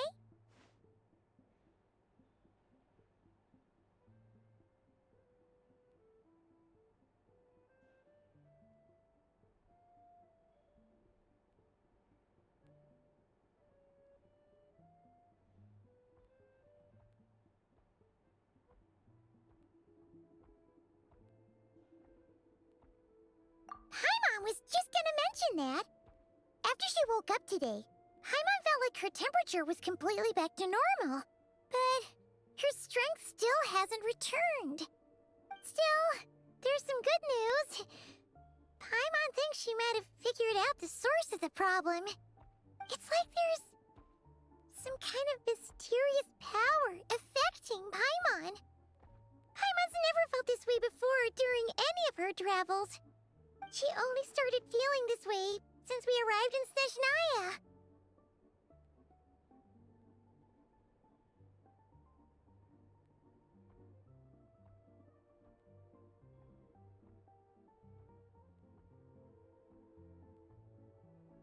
That's right. The Armory Palace needs a brand new energy source. Could that have something to do with this? What is it? You're making that face again. You know, the one you get whenever you have a light bulb moment?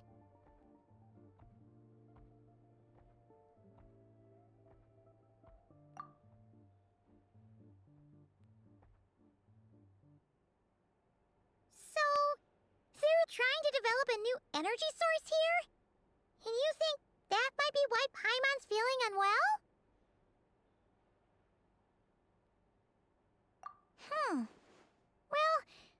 Mitya denied that the energy they're researching has any side effects. Although, he did say that people working on the project have been having issues with their concentration and short-term memory. And even so, those are completely different symptoms from Paimon's. It's pretty faint, so it's kind of hard to tell. But, if anything, it seems like it's coming from roughly the same direction as the Armory Palace. Sure, Paimon's with you there. But how, though? The Rokot only has a limited amount of intel.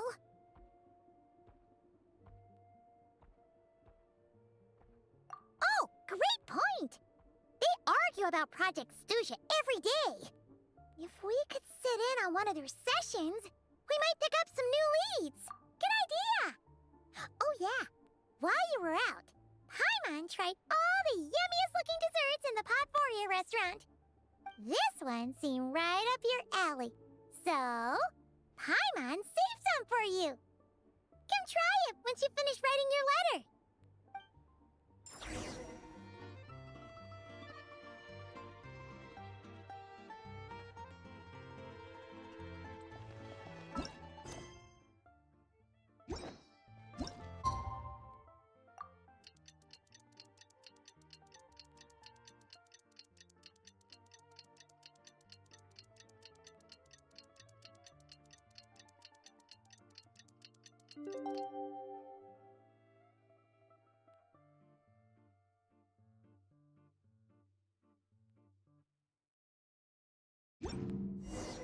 Alosha replied.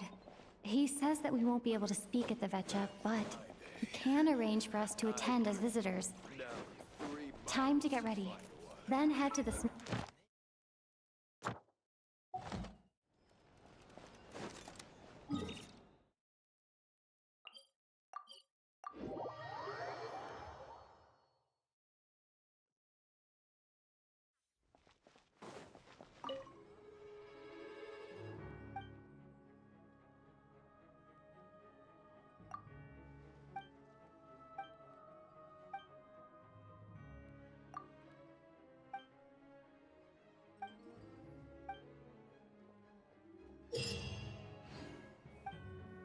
Add Ash. Thank you for Add Ash.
All geared up.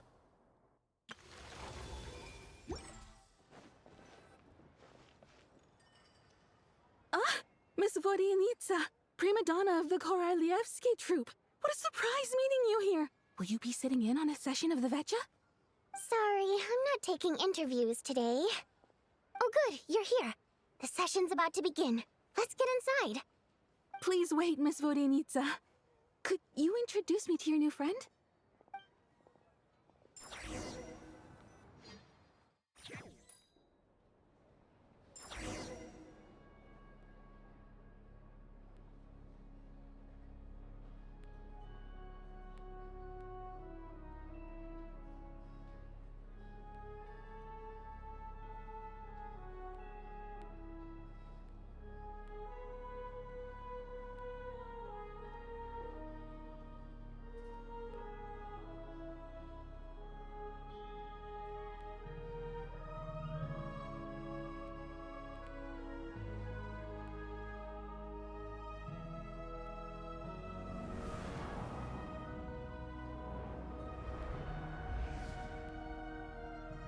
In summary, the energy management commitments made for the outgoing period have been delivered upon.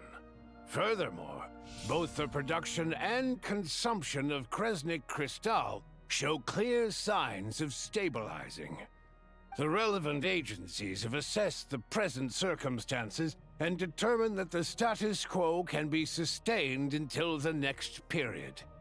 For detailed statistics, I would refer you to the industry reports that have been distributed to all persons. It should also be noted that while the recent blizzards have led to a significant increase in people's energy expenses, this is strict. Her Majesty the Tsaritsa is giving her full attention to this. A financial report on disaster relief is also present in this report, courtesy... They cover the same old ground every single time. The rooster never seems... There's a general lack of trust. People aren't seeing any tangible benefits that affect them directly. Yeah, if it weren't for these hard copy documents, I could have at least made something up. Oh, don't mind me. I'm just out here trying to hit my interview quotas. Bring out the kvass. Ever read it? Beth? If I remember correctly, you guys don't even have a sales permit. You have to sell from... Okay then. Best-selling street stall newspaper in town. Still counts. Order! We will now open the floor to the representatives. If there are no further substantive... Snezhnaya has a long tradition of treating members of the Fatui armed forces and their dependents favorably, but recent surveys show that Fatui families in remote areas have access to 15% less crystal than the average civilian family in Snezhnograd. It's been said many times before, but it bears repeating now. There needs to be a clear and consistent rationale. Perhaps you wouldn't need to keep repeating yourself if you would hear me out for once. I say again, true consistency exists only in principle. You appear to treat resource allocation as a simple function of production and population.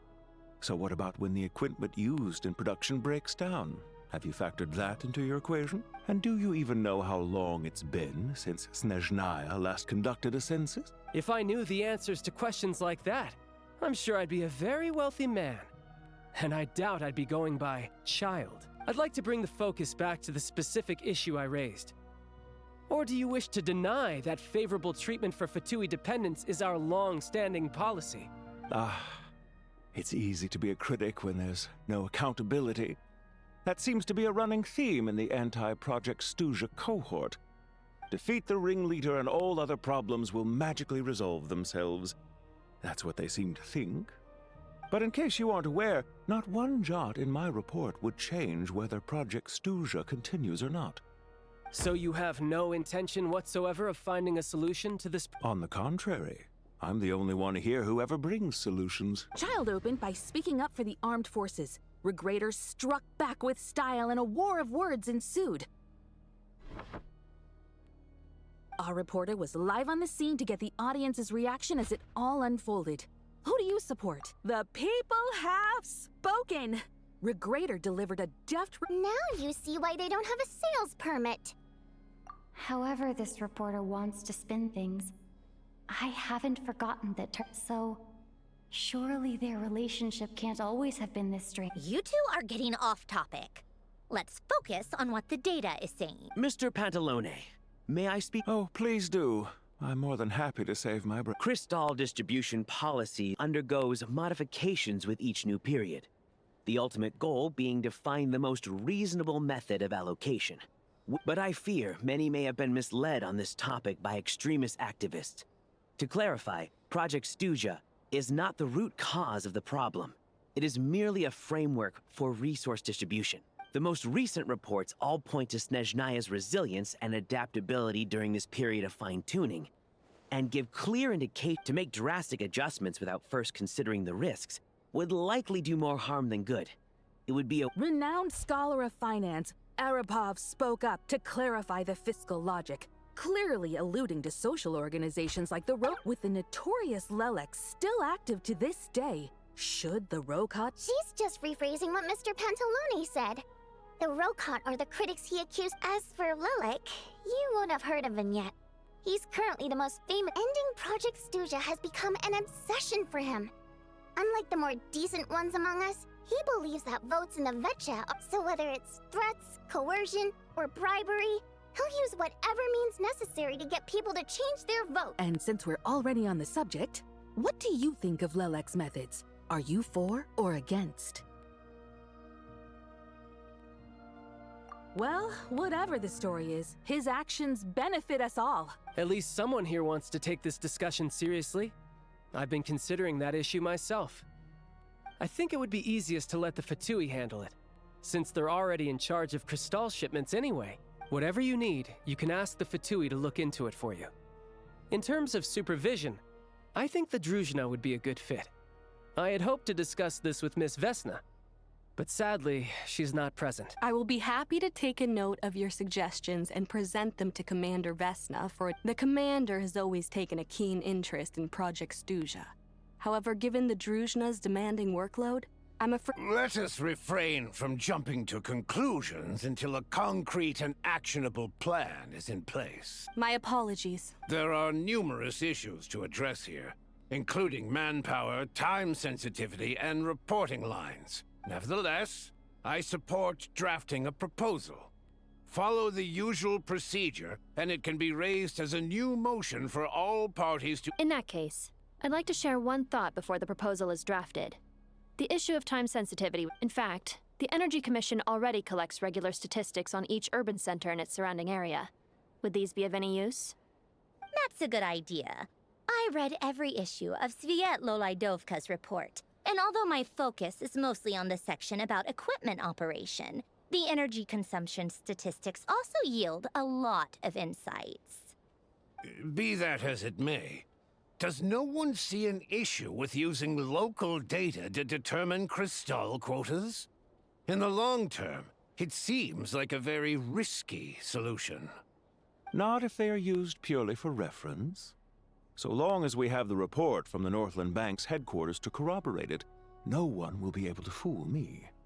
Very well, then. It appears that this arrangement is acceptable to all parties. Yeah, sounds good to me. The members reached a provisional consensus on the issue of improving treatment for Fatui soldiers.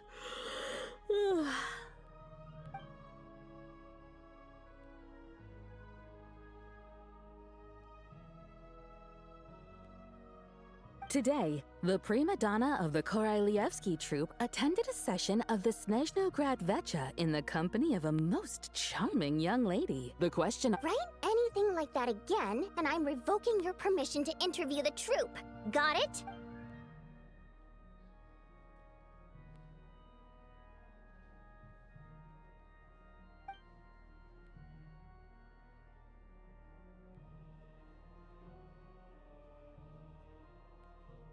Now then, if there are no further contributions from those present, we shall proceed.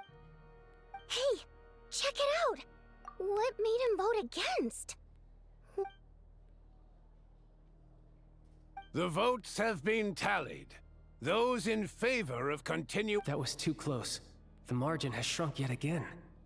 Chuganov was a huge— I'll bet Lelek is behind this. I wonder how Pulcinella will respond this time. Chuganov. I see. Yes, go, Lelek. Once Project Stuja is defeated, our unwavering support at Bring Out the Kvass will finally pay off when we make our comeback. I can— In accordance with the result of this vote, Project Stuja will remain— We debate only for the greater glory and solidarity of— The session is concluded.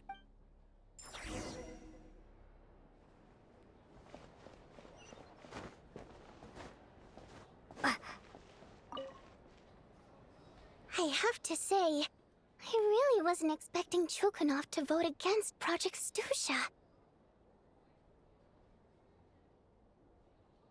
Well, in principle, Snezhnaya's business and political elites ought to be the ones least likely to oppose it. As we heard, Project Stuja is basically just a resource distribution framework that requires everyone to cut back during the winter. But even if the policy got cancelled, the Tsaritsa's energy needs wouldn't suddenly go down. The extra demand from the public would have to be filled from somewhere. So logically, the factories would have to take the hit.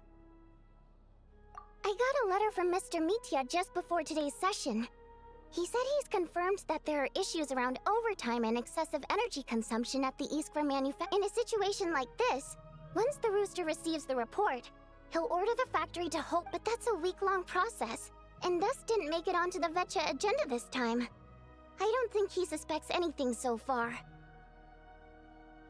Exactly. And as you know, he's a very selfish person. I was originally gonna try and flip him after he received notice of the official sanctions. My plan was to convince him that rather than just sit back and take the hit while his factory stopped production, he'd be better off voting to end Project Stuja. At least that way, no one else would be able to make any money either, because all the factories would suddenly have more limited energy to work with. But now, he's already voted against it, which means someone must have used more forceful means to change. Yeah, no one knows why Lilac is so obsessed with ending Project Stuja, but by the looks of it, Lilac must have strong motivations, given how he'll stop at nothing to achieve his goal. Maybe my next step should be to focus. Oh, right. What are your plans for the Hey, comrade. I noticed you were here during the debate. I didn't take you for a political enthusiast. Greetings, Harbingers. I just happened to have some free time today, and my new... Ah, Odette must have introduced you. I'll leave you to catch up. Sure. Break a leg and all that. Thought it might be fun to check out the Vetcha, did you? Things are never that simple with you, Traveler. There's no way you're here for kicks and giggles. Tell me I'm wrong. Oh, yeah. To some, he's a captivating enigma. To others, no one ever thought that some anonymous nobody from the Rokot could cause such a stir. Huh? You want to look into Lelik? Then I'm sure his days of anonymity are numbered. What do you think, Sandrone? Fine by me, I guess. If the Traveler actually manages to expose Lelik, it'll be doing Pulcinella a favor. In return, it seems fair to let her in on what we've learned so far. My thoughts exactly. Sharing is caring, after all. Head back to Glupov and grab the files on Lelik. It's easier to just pull the records than go through the rigmarole of getting the Traveler a visitor's permit. As you command, child, sir. In that case, since we're going to be waiting anyway... One common thread among the many incidents Lelik has been involved in is that the victims are all too scared to share any real information about him. His modus operandi is to silently infiltrate the scene and leave a threatening letter behind. But neither the letters, so all these files have to offer, are short statements by the people affected.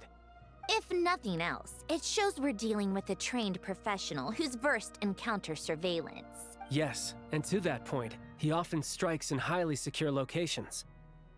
The victims are high-ranking and influential people who take their personal security somehow. Lelik slips right into their rooms without making a sound. If he can get in and out undetected, it means he can strike without warning.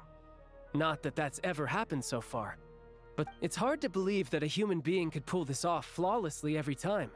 So they switched the focus of the investigation to Faye.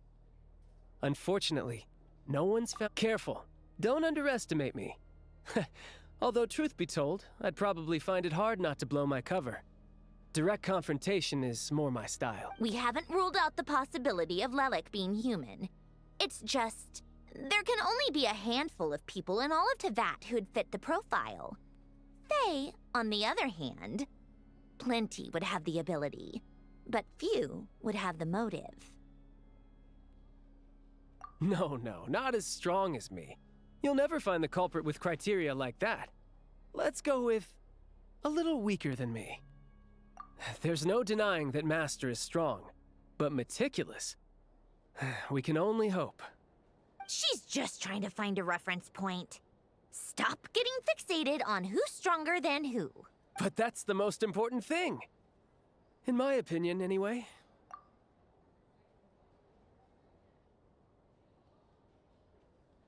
Odette? Yeah, that's... Except she's Fatui. So the likelihood of her working against us is pretty low. But yeah, much more. No, wait a moment. Maybe we should interrogate that assumption. What do you mean? Her Fatui identity doesn't necessarily exonerate her. And when you think about it, the Rokot would be precisely what she needs to Plus, she wouldn't need to be such a pro at covering her tracks. She'd already know where the Fatui will be and when. So she could choose the perfect... Oh, yikes. I was just thinking out loud. Still, what reason could Odette possibly have for trying to call... Arlecchino would be the best person to ask. She knows Odette best. Rosaline used to open up to her in private about her struggles with Odette. As I'm sure you can imagine, Arlecchino is quite a lot better with children than Rosaline was. She gave her some tips on how to handle the situation, and Rosaline managed to reach a settlement with Odette before leaving. So I suppose there were at least no lifelong regrets left behind. Beyond that, I don't know the details about that side of things. But I do know that Odette definitely has a motive to hold a grudge against projects. The reason being, her father passed away during the early stages of the project. That was back before it had been named Project Stuja, when things were still being worked out. But in essence, it's remained the same ever since. Huh. The more you know. Rosaline was always so self-centered. I never understood why she started paying so much attention to Odette. Is that such a surprise? If you cast your mind back, you may remember that Rosaline and I weren't exactly close. We had tea to— Odette's past is no secret. Her father was a fatus and her mother was a very famous ballerina. On the surface, it looks like she followed right in her parents' footsteps. After her father passed away on a mission, her mother was overcome with grief. She broke her— Odette was only interested in ballet at the time, but this tragedy left the family with both breadwinners gone. They could barely— Per Capitano's policy, family members of Fatui who died in the line of duty, so regardless of how Rosaline may have felt about it, it fell to her to resolve the issue of Odette's family's livelihood. In the end, Right, because the alternative would have been a one-off compensation payment, I guess. Still, she must have had mixed feelings about it, right? If she doesn't even like the Fatui... It's just a theory. A possibility. But as a motive for Odette to become Lelik, it holds up. That said, I have no idea where Odette's head is at right now, or what her conflict with Rosaline was about. Plenty of people were on bad terms with Rosaline. I have no intention of trying to figure it all out. Yes, but there's not much point in discussing that. Yeah, back to Lelik. Since our investigations so far have turned, funnily enough, Tonya and I had actually made plans to go to the theater tomorrow to watch Odette's rehearsal.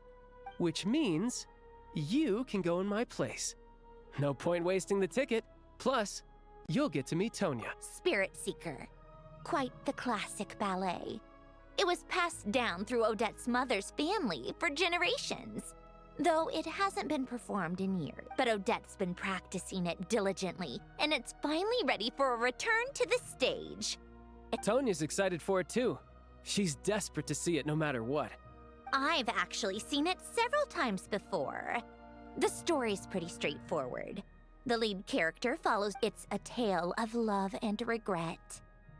So not exactly reinventing the wheel, at least by today's standards. But when that classic melody kicks in, and not an easy dance to do justice to, though. I know it's always been Odette's dream to perform this piece, but I'm not sure she's really ready. In that case, I think that even if she is Lelik, we should wait until her performance is over before we— I'll let you take it from here, comrade.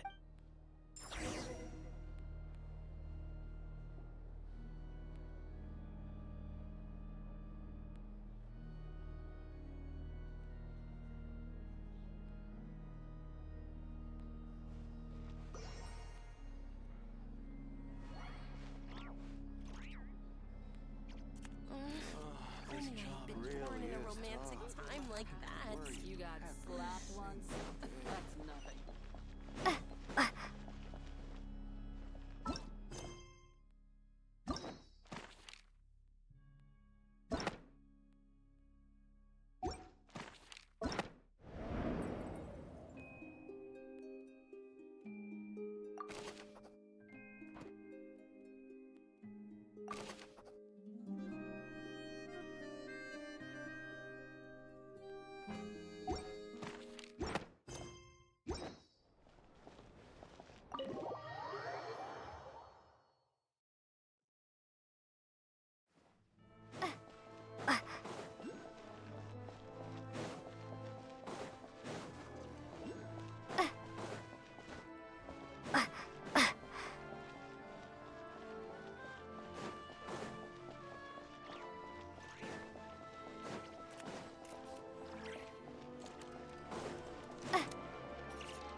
we've made a ton of progress today.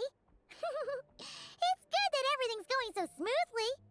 Next step is to head back to the theater and get a clear answer from Odette.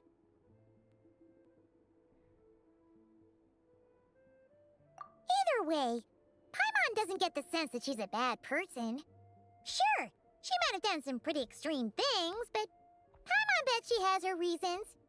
Maybe this is going too far, but like, with everything she's managed to do so far, wouldn't it make more sense in theory to be even more, you know, heavy-handed? Why leave a letter when she could, well, we know there are plenty of other ways to keep people in line, right? The point is, she could have gone further, but she didn't. So, if it is her, she's got some principles at least. Yeah! Well, all you can do is follow the facts wherever they lead.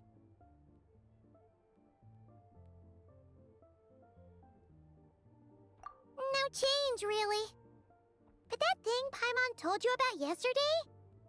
Paimon feels like she can sense it more clearly now. Hearing you talk about your day makes Paimon itch for an adventure. If only she could be there with you so we could experience it all together. Yeah, I wish you could be there too. I'm not used to adventuring alone. But don't worry, we'll get to the bottom of this. Guess it's just one of those things. Never mind. Paimon will behave herself and keep resting.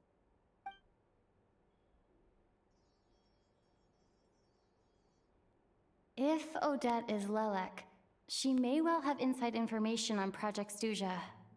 Her father was involved with the project's early implementation and tragically died. It's hard to imagine she could have gotten this far without knowing anything at all when she spoke to us as a member of the Fatui. Only time will tell. Hey, look! It's snowing! Could be a tough...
Boosh!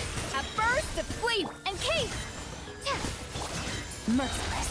Paradigm shift!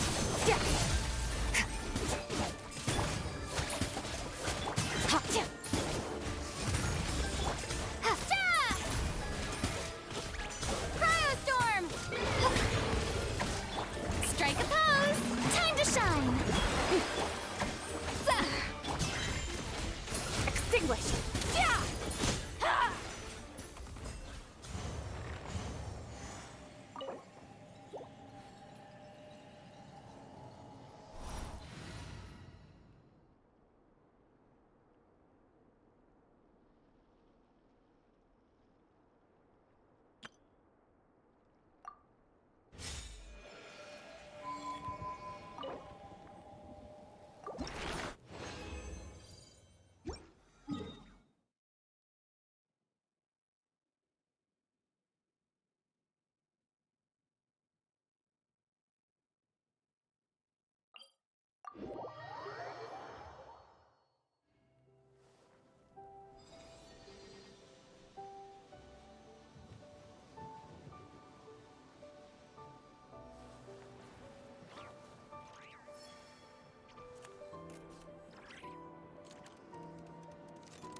At least it's not as cold as on the moon.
Ugh.